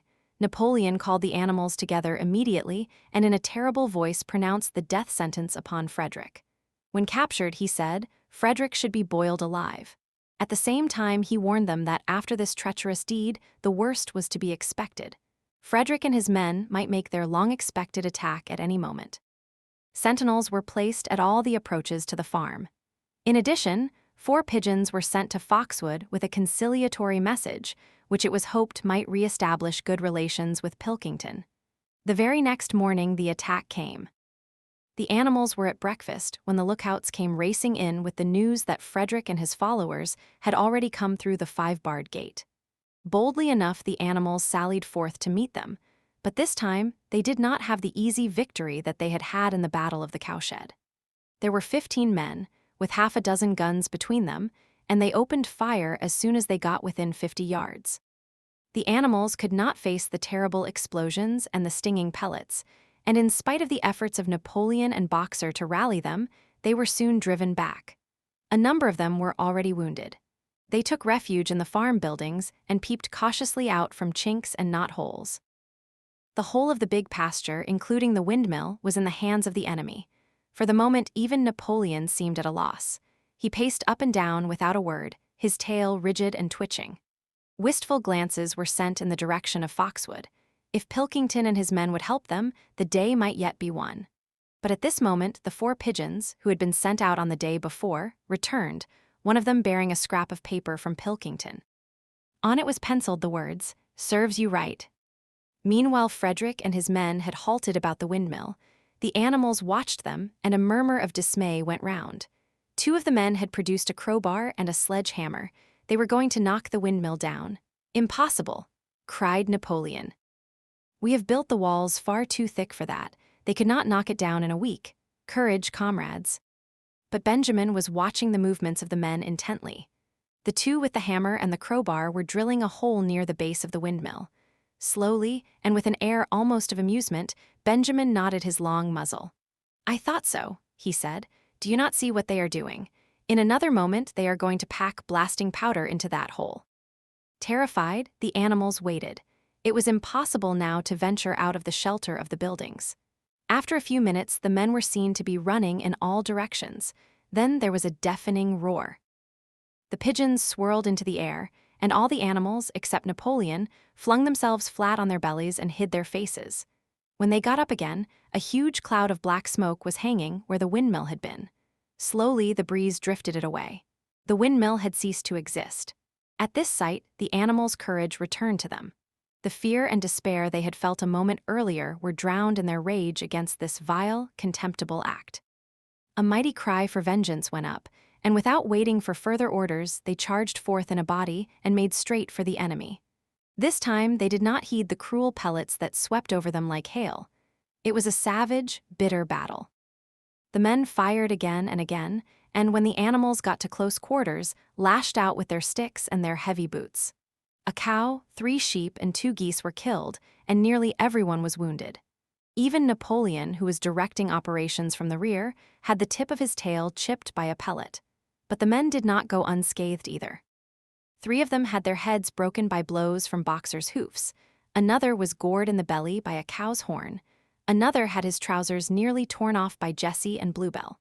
And when the 9 dogs of Napoleon's own bodyguard, whom he had instructed to make a detour under cover of the hedge, suddenly appeared on the men's flank, baying ferociously, panic overtook them. They saw that they were in danger of being surrounded. Frederick shouted to his men to get out while the going was good, and the next moment the cowardly enemy was running for dear life. The animals chased them right down to the bottom of the field and got in some last kicks at them as they forced their way through the thorn hedge. They had won, but they were weary and bleeding. Slowly, they began to limp back towards the farm. The sight of their dead comrades stretched upon the grass moved some of them to tears. And for a little while they halted in sorrowful silence at the place where the windmill had once stood.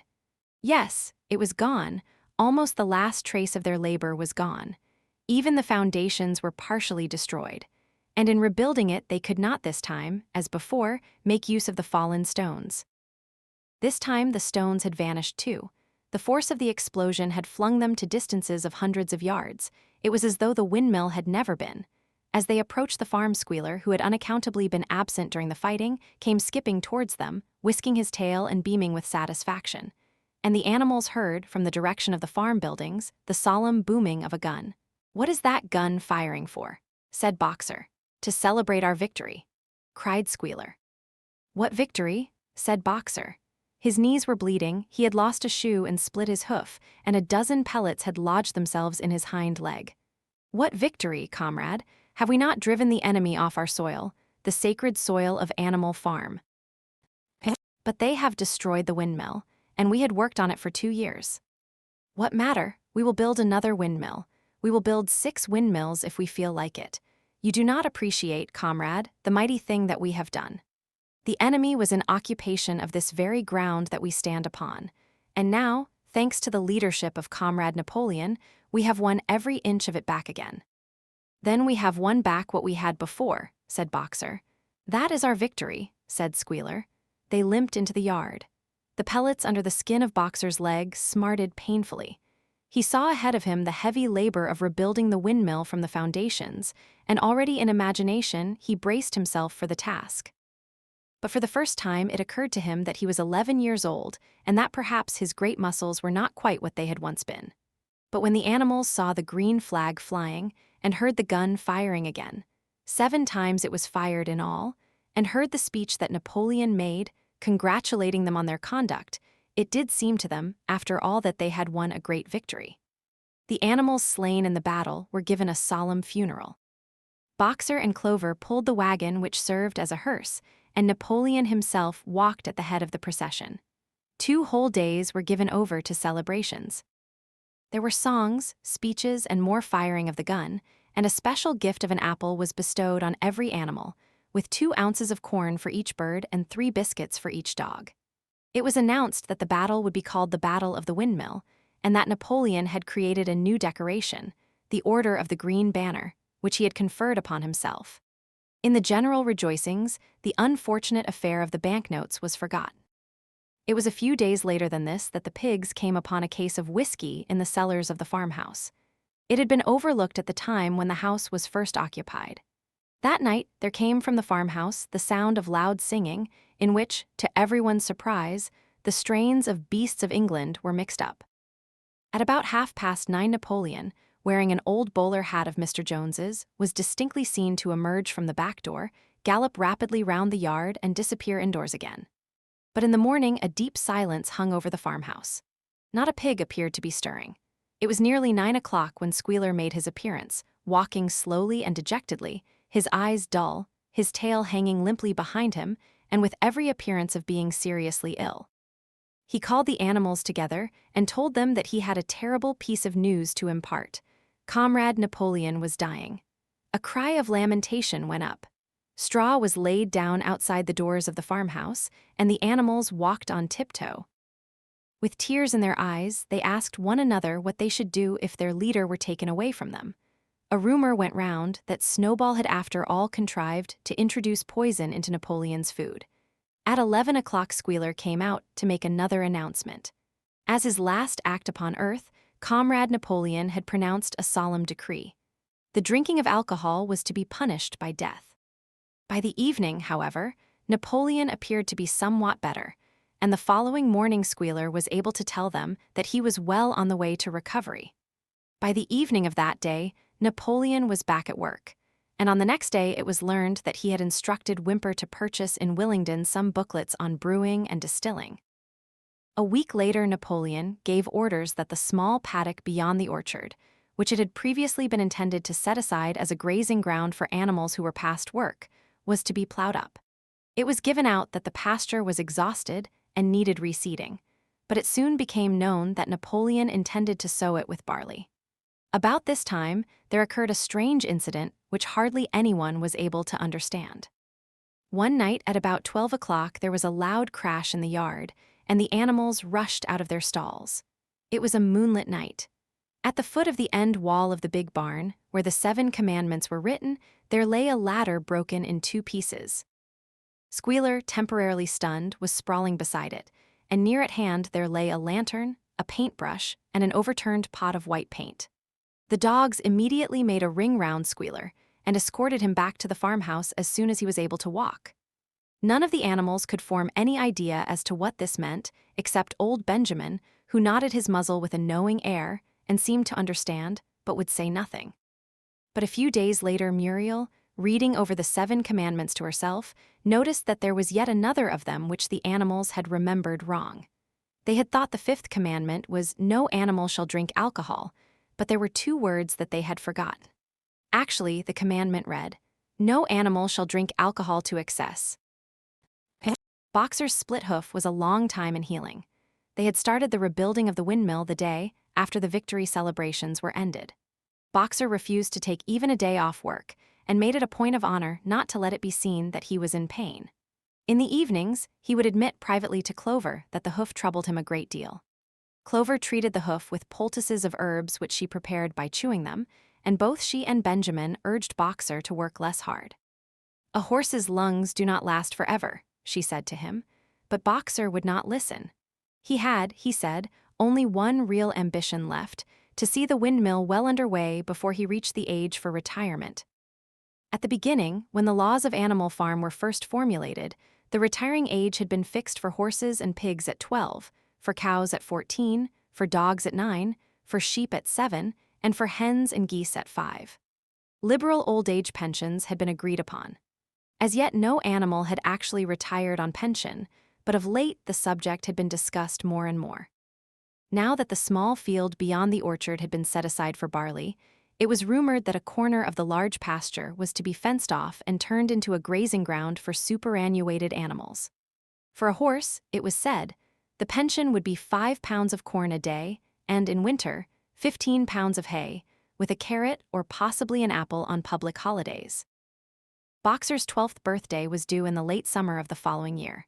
Meanwhile, life was hard. The winter was as cold as the last one had been, and food was even shorter.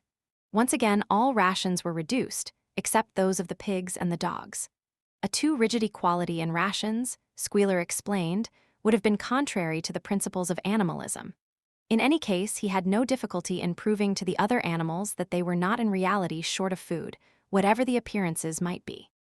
For the time being, certainly, it had been found necessary to make a readjustment of rations. Squealer always spoke of it as a readjustment. Never as a reduction, but in comparison with the days of Jones, the improvement was enormous. Reading out the figures in a shrill, rapid voice, he proved to them in detail that they had more oats, more hay, more turnips than they had had in Jones's day, that they worked shorter hours, that their drinking water was of better quality, that they lived longer, that a larger proportion of their young ones survived infancy, and that they had more straw in their stalls and suffered less from fleas. The animals believed every word of it.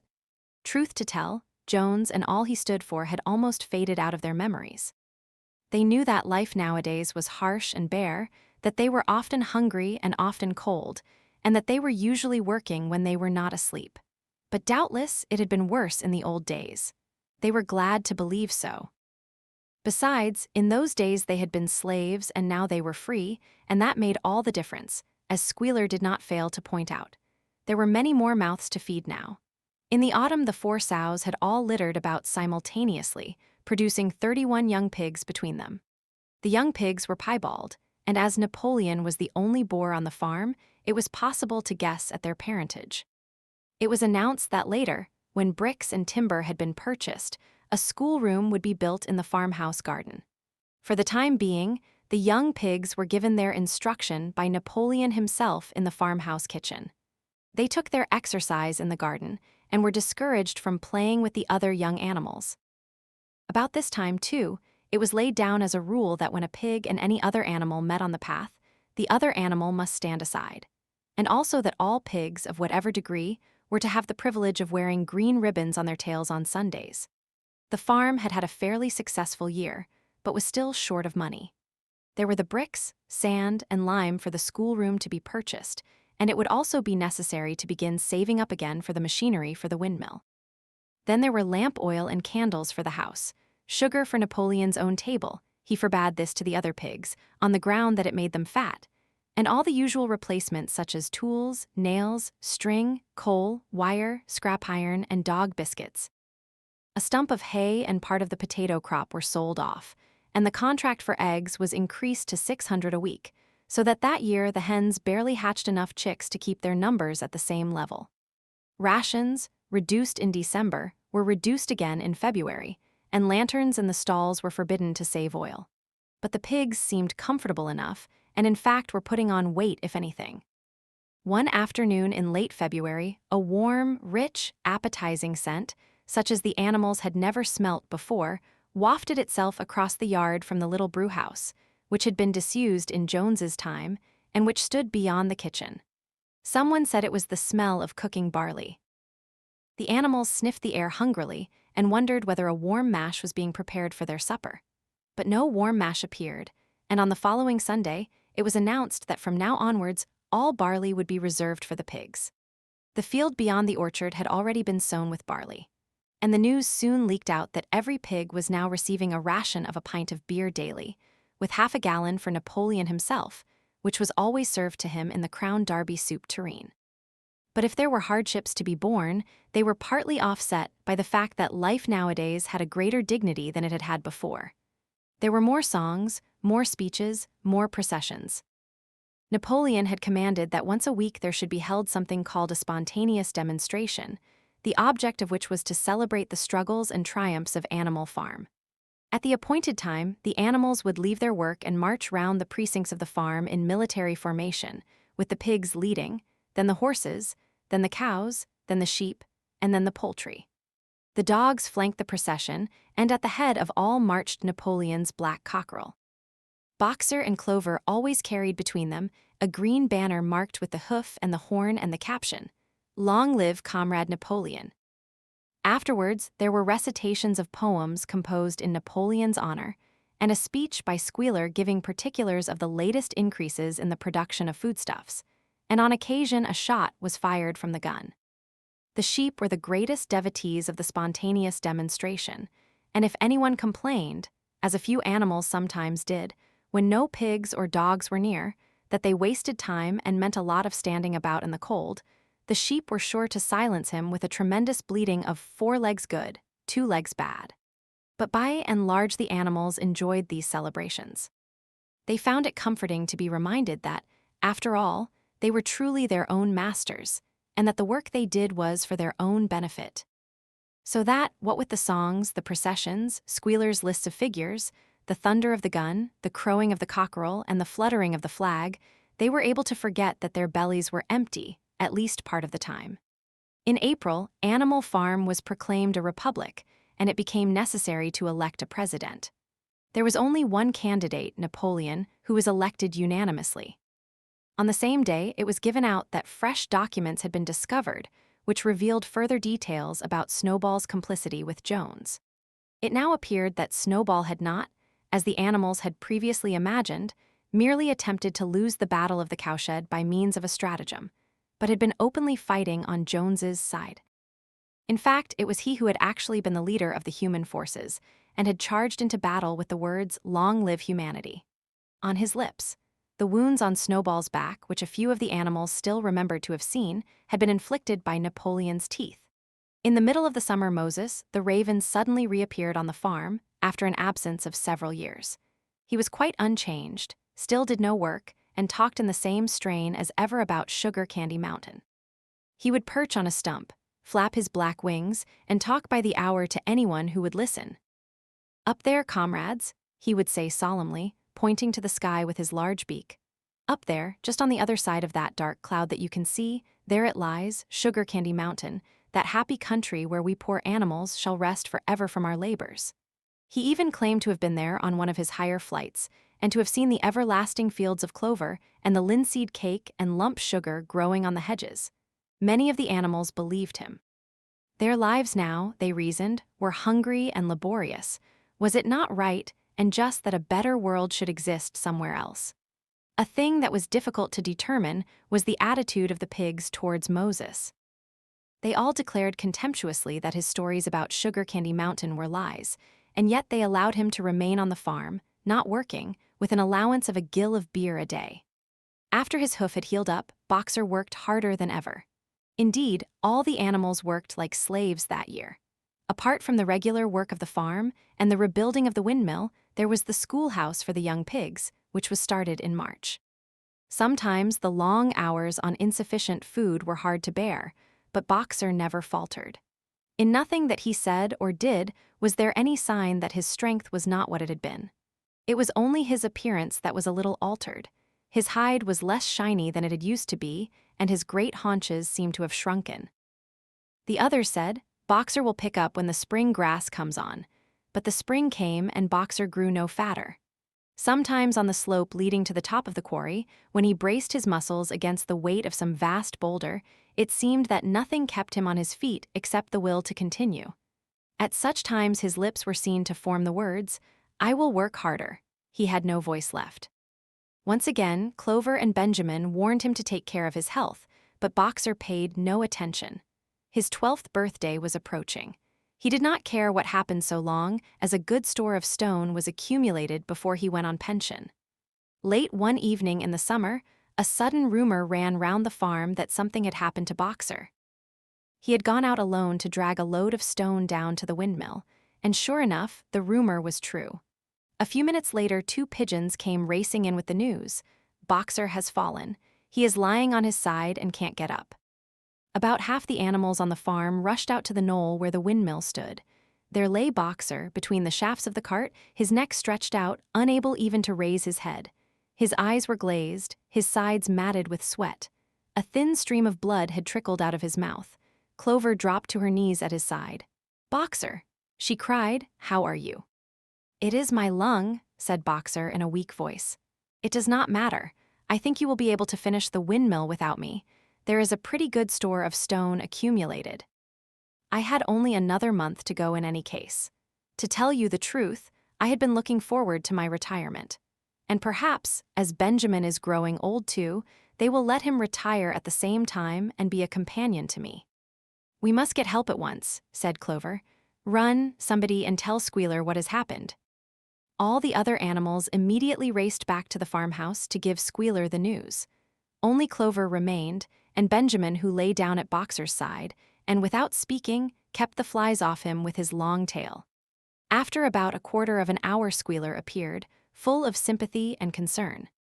He said that Comrade Napoleon had learned with the very deepest distress of this misfortune to one of the most loyal workers on the farm, and was already making arrangements to send Boxer to be treated in the hospital at Willingdon. The animals felt a little uneasy at this.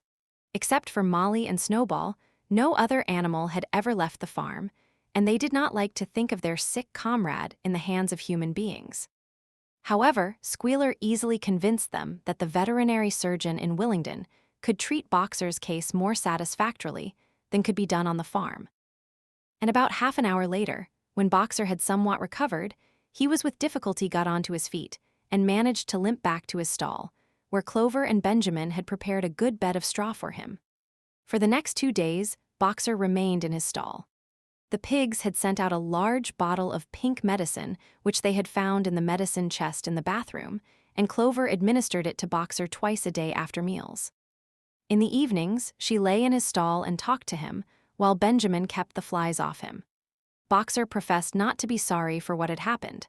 If he made a good recovery, he might expect to live another 3 years, and he looked forward to the peaceful days that he would spend in the corner of the big pasture. It would be the first time that he had had leisure to study and improve his mind. He intended, he said, to devote the rest of his life to learning the remaining 22 letters of the alphabet. However, Benjamin and Clover could only be with Boxer after working hours, and it was in the middle of the day when the van came to take him away. The animals were all at work weeding turnips under the supervision of a pig when they were astonished to see Benjamin come galloping from the direction of the farm buildings, braying at the top of his voice. It was the first time that they had ever seen Benjamin excited. Indeed, it was the first time that anyone had ever seen him gallop. "Quick, quick," he shouted. "Come at once. They're taking Boxer away." Without waiting for orders from the pig, the animals broke off work and raced back to the farm buildings. Sure enough, there in the yard was a large closed van, drawn by 2 horses, with lettering on its side and a sly-looking man in a low-crowned bowler hat sitting on the driver's seat. And Boxer's stall was empty. The animals crowded round the van. "Goodbye, Boxer." They chorused goodbye. "Fools, fools," shouted Benjamin, prancing round them and stamping the earth with his small hoofs. "Fools, do you not see what is written on the side of that van?" That gave the animals pause, and there was a hush. Muriel began to spell out the words, but Benjamin pushed her aside, and in the midst of a deadly silence he read. "Alfred Simmons, horse slaughterer and glue boiler, Willingdon. Dealer in hides and bone meal, kennels supplied. Do you not understand what that means? They are taking Boxer to the knackers." A cry of horror burst from all the animals. At this moment, the man on the box whipped up his horses and the van moved out of the yard at a smart trot. All the animals followed, crying out at the tops of their voices. Clover forced her way to the front. The van began to gather speed. Clover tried to stir her stout limbs to a gallop and achieved a canter. "Boxer!" she cried. "Boxer! Boxer! Boxer!" And just at this moment, as though he had heard the uproar outside, Boxer's face, with the white stripe down his nose, appeared at the small window at the back of the van. "Boxer!" cried Clover in a terrible voice. "Boxer! Get out! Get out quickly! They're taking you to your death." All the animals took up the cry of "Get out, Boxer, get out." But the van was already gathering speed and drawing away from them. It was uncertain whether Boxer had understood what Clover had said. But a moment later his face disappeared from the window, and there was the sound of a tremendous drumming of hoofs inside the van. He was trying to kick his way out.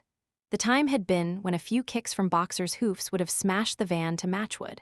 But alas, his strength had left him, and in a few moments the sound of drumming hoofs grew fainter and died away. In desperation, the animals began appealing to the 2 horses which drew the van to stop. "Comrades, comrades," they shouted, "don't take your own brother to his death." But the stupid brutes, too ignorant to realize what was happening, merely set back their ears and quickened their pace. Boxer's face did not reappear at the window. Too late, someone thought of racing ahead and shutting the 5-barred gate, but in another moment the van was through it and rapidly disappearing down the road. Boxer was never seen again. 3 days later, it was announced that he had died in the hospital at Willingdon, in spite of receiving every attention a horse could have.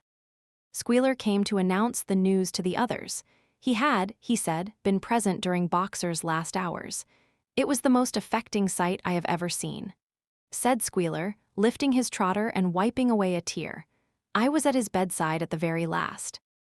And at the end, almost too weak to speak, he whispered in my ear that his sole sorrow was to have passed on before the windmill was finished. "Forward, comrades," he whispered. "Forward in the name of the rebellion. Long live Animal Farm. Long live Comrade Napoleon. Napoleon is always right." Those were his very last words, comrades. Here Squealer's demeanor suddenly changed. He fell silent for a moment, and his little eyes darted suspicious glances from side to side before he proceeded. It had come to his knowledge, he said, that a foolish and wicked rumor had been circulated at the time of Boxer's removal. Some of the animals had noticed that the van which took Boxer away was marked Horse Slaughterer, and had actually jumped to the conclusion that Boxer was being sent to the knackers. It was almost unbelievable, said Squealer, that any animal could be so stupid. Surely, he cried indignantly, whisking his tail and skipping from side to side, surely they knew their beloved leader, Comrade Napoleon, better than that. But the explanation was really very simple. The van had previously been the property of the knacker, and had been bought by the veterinary surgeon, who had not yet painted the old name out. That was how the mistake had arisen. The animals were enormously relieved to hear this. And when Squealer went on to give further graphic details of Boxer's deathbed, the admirable care he had received, and the expensive medicines for which Napoleon had paid without a thought as to the cost, their last doubts disappeared, and the sorrow that they felt for their comrade's death was tempered by the thought that at least he had died happy.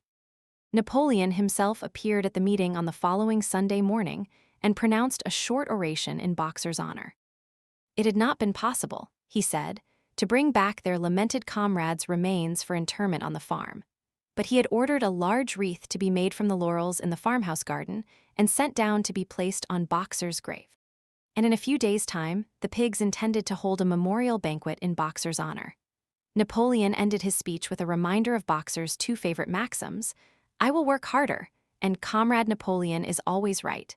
Maxims, he said, which every animal would do well to adopt as his own. On the day appointed for the banquet, a grocer's van drove up from Willingdon and delivered a large wooden crate at the farmhouse. That night there was the sound of uproarious singing, which was followed by what sounded like a violent quarrel and ended at about 11 o'clock with a tremendous crash of glass. No one stirred in the farmhouse before noon on the following day, and the word went round that from somewhere or other the pigs had acquired the money to buy themselves another case of whiskey. Chapter X. Years passed. The seasons came and went, the short animal lives fled by. A time came when there was no one who remembered the old days before the rebellion, except Clover, Benjamin, Moses the raven, and a number of the pigs. Muriel was dead, Bluebell, Jessie, and Pincher were dead. Jones, too, was dead. He had died in an inebriate's home in another part of the country. Snowball was forgotten. Boxer was forgotten, except by the few who had known him. Clover was an old stout mare now, stiff in the joints, and with a tendency to rheumy eyes. She was 2 years past the retiring age, but in fact, no animal had ever actually retired. The talk of setting aside a corner of the pasture for superannuated animals had long since been dropped. Napoleon was now a mature boar of 24 stone. Squealer was so fat that he could with difficulty see out of his eyes. Only old Benjamin was much the same as ever, except for being a little grayer about the muzzle, and, since Boxer's death, more morose and taciturn than ever. There were many more creatures on the farm now, though the increase was not so great as had been expected in earlier years. Many animals had been born to whom the rebellion was only a dim tradition, passed on by word of mouth, and others had been bought who had never heard mention of such a thing before their arrival. The farm possessed 3 horses now besides Clover. They were fine, upstanding beasts, willing workers and good comrades, but very stupid. None of them proved able to learn the alphabet beyond the letter B. They accepted everything that they were told about the rebellion and the principles of animalism, especially from Clover, for whom they had an almost filial respect. But it was doubtful whether they understood very much of it. The farm was more prosperous now, and better organized. It had even been enlarged by 2 fields which had been bought from Mr. Pilkington. The windmill had been successfully completed at last, and the farm possessed a thrashing machine and a hay elevator of its own, and various new buildings had been added to it. Whymper had bought himself a dog-cart. The windmill, however, had not after all been used for generating electrical power. It was used for milling corn and brought in a handsome money profit. The animals were hard at work building yet another windmill. When that one was finished, so it was said, the dynamos would be installed. But the luxuries of which Snowball had once taught the animals to dream, the stalls with electric light and hot and cold water, and the 3-day week, were no longer talked about. Napoleon had denounced such ideas as contrary to the spirit of animalism. The truest happiness, he said, lay in working hard and living frugally. Somehow it seemed as though the farm had grown richer without making the animals themselves any richer except, of course, for the pigs and the dogs. Perhaps this was partly because there were so many pigs and so many dogs. It was not that these creatures did not work, after their fashion. There was, as Squealer was never tired of explaining, endless work in the supervision and organization of the farm. Much of this work was of a kind that the other animals were too ignorant to understand. For example, Squealer told them that the pigs had to expend enormous labors every day upon mysterious things called files, reports, minutes, and memoranda. These were large sheets of paper which had to be closely covered with writing, and as soon as they were so covered, they were burnt in the furnace.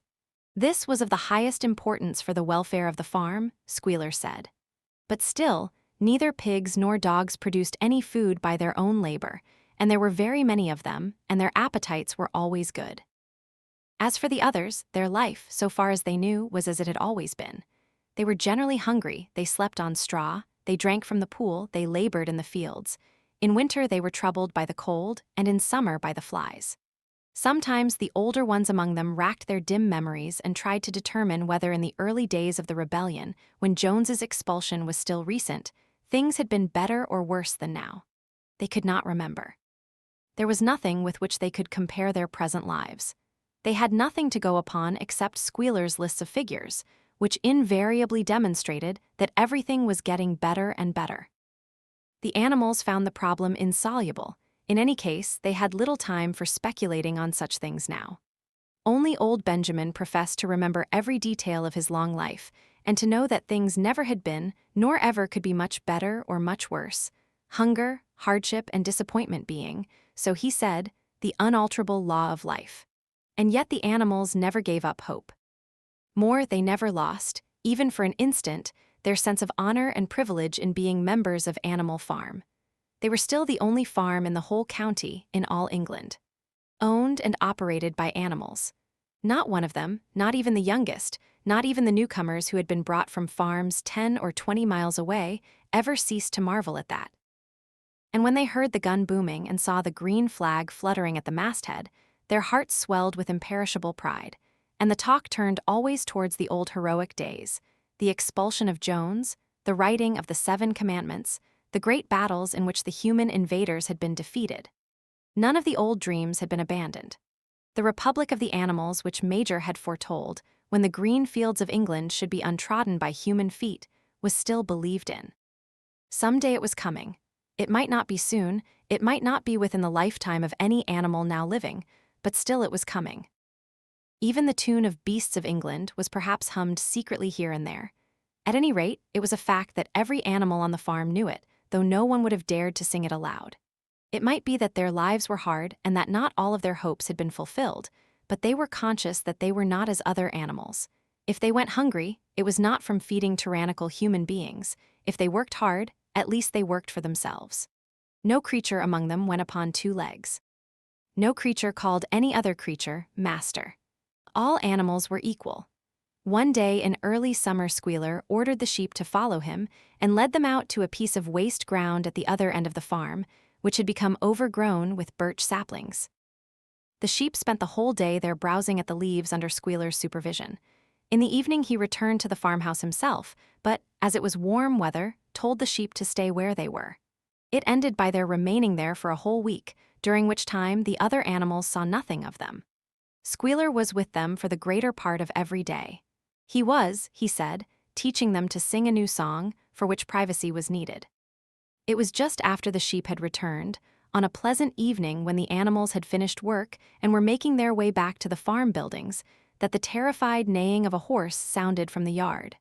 Startled, the animals stopped in their tracks. It was Clover's voice. She neighed again, and all the animals broke into a gallop and rushed into the yard. Then they saw what Clover had seen. It was a pig walking on his hind legs. Yes, it was Squealer.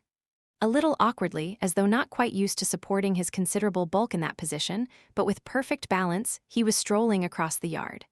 And a moment later, out from the door of the farmhouse came a long file of pigs, all walking on their hind legs. Some did it better than others. 1 or 2 were even a trifle unsteady, and looked as though they would have liked the support of a stick. But every one of them made his way right round the yard successfully. And finally there was a tremendous baying of dogs and a shrill crowing from the black cockerel, and out came Napoleon himself, majestically upright, casting haughty glances from side to side, and with his dogs gambolling round him. He carried a whip in his trotter. There was a deadly silence. Amazed, terrified, huddling together, the animals watched the long line of pigs march slowly round the yard. It was as though the world had turned upside down.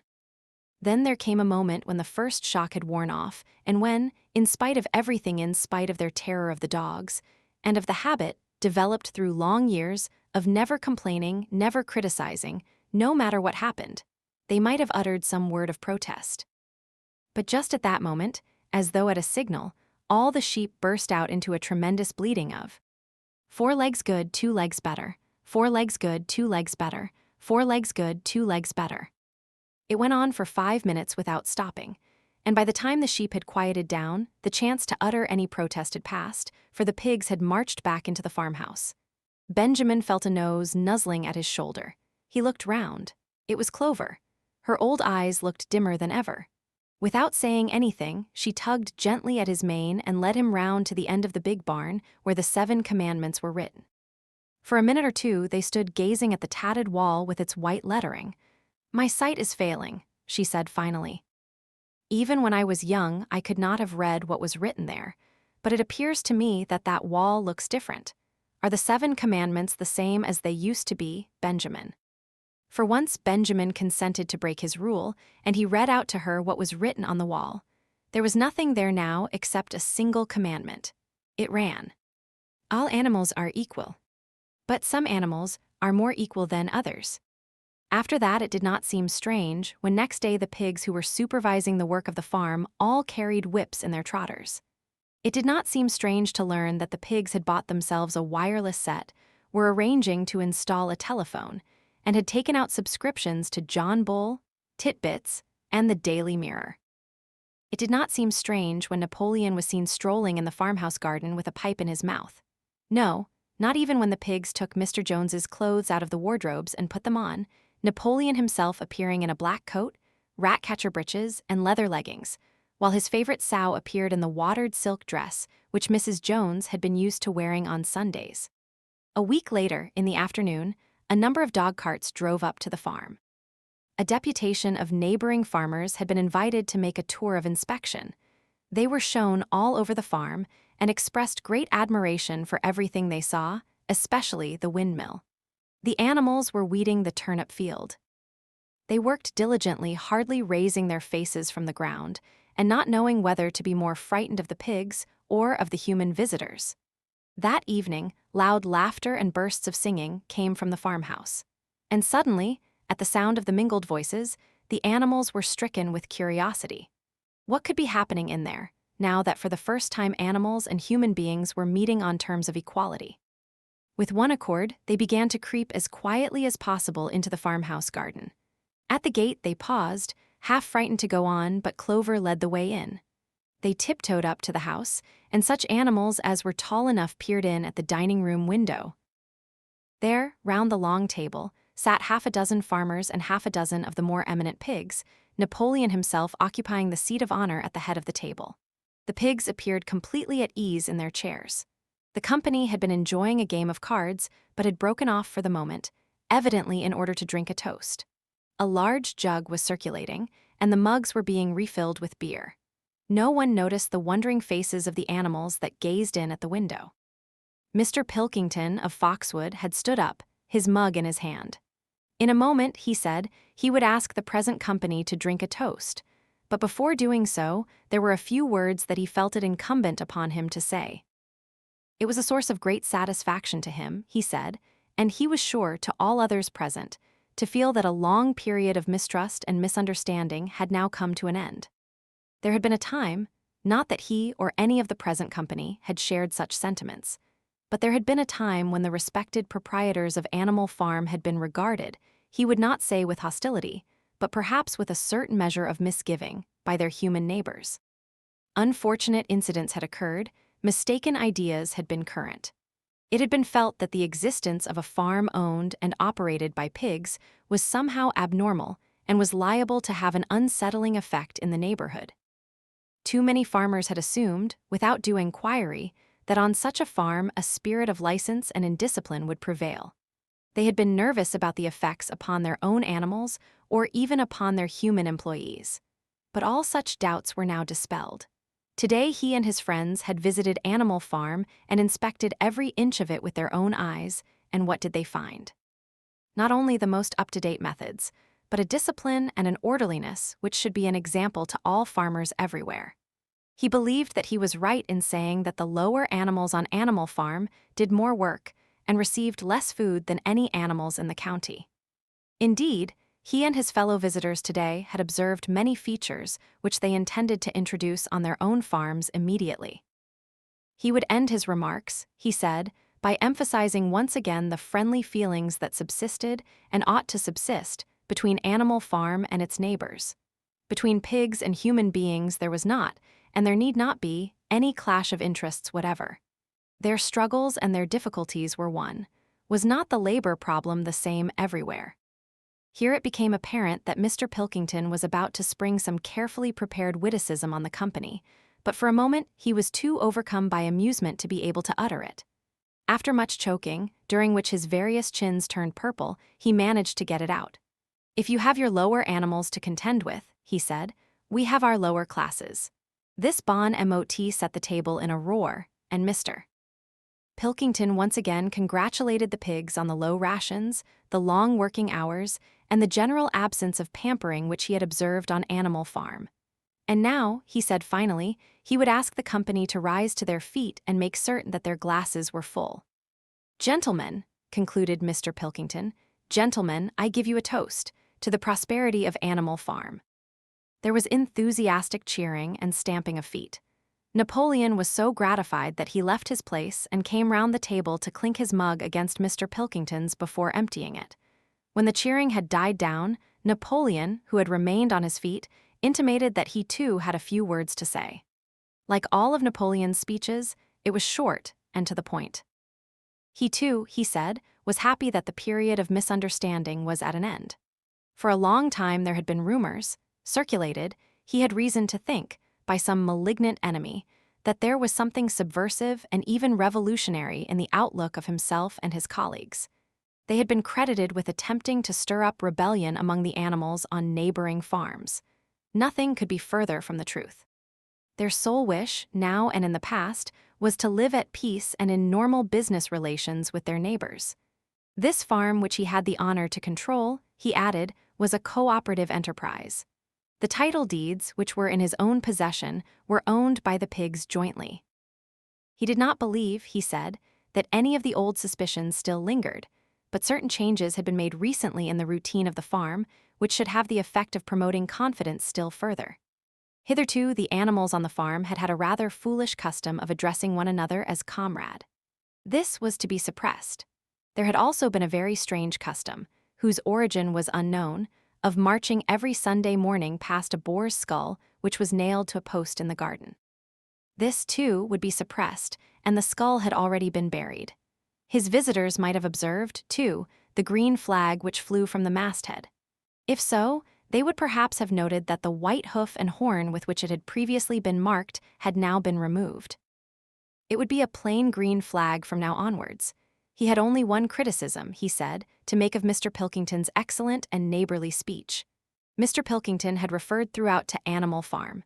He could not of course know, for he, Napoleon, was only now for the first time announcing it, that the name Animal Farm had been abolished. Henceforward the farm was to be known as the Manor Farm, which, he believed, was its correct and original name. Gentlemen, concluded Napoleon, I will give you the same toast as before, but in a different form. Fill your glasses to the brim. Gentlemen, here is my toast, to the prosperity of the Manor Farm. There was the same hearty cheering as before, and the mugs were emptied to the dregs. But as the animals outside gazed at the scene, it seemed to them that some strange thing was happening. What was it that had altered in the faces of the pigs? Clover's old dim eyes flitted from one face to another. Some of them had 5 chins, some had 4, some had 3, but what was it that seemed to be melting and changing? Then, the applause having come to an end, the company took up their cards and continued the game that had been interrupted, and the animals crept silently away. But they had not gone 20 yards when they stopped short. An uproar of voices was coming from the farmhouse. They rushed back and looked through the window again. Yes, a violent quarrel was in progress. There were shoutings, bangings on the table, sharp, suspicious glances, furious denials. The source of the trouble appeared to be that Napoleon and Mr. Pilkington had each played an ace of spades simultaneously. 12 voices were shouting in anger, and they were all alike. No question now what had happened to the faces of the pigs. The creatures outside looked from pig to man, and from man to pig, and from pig to man again, but already it was impossible to say which was which. November 1943, February 1944. The end.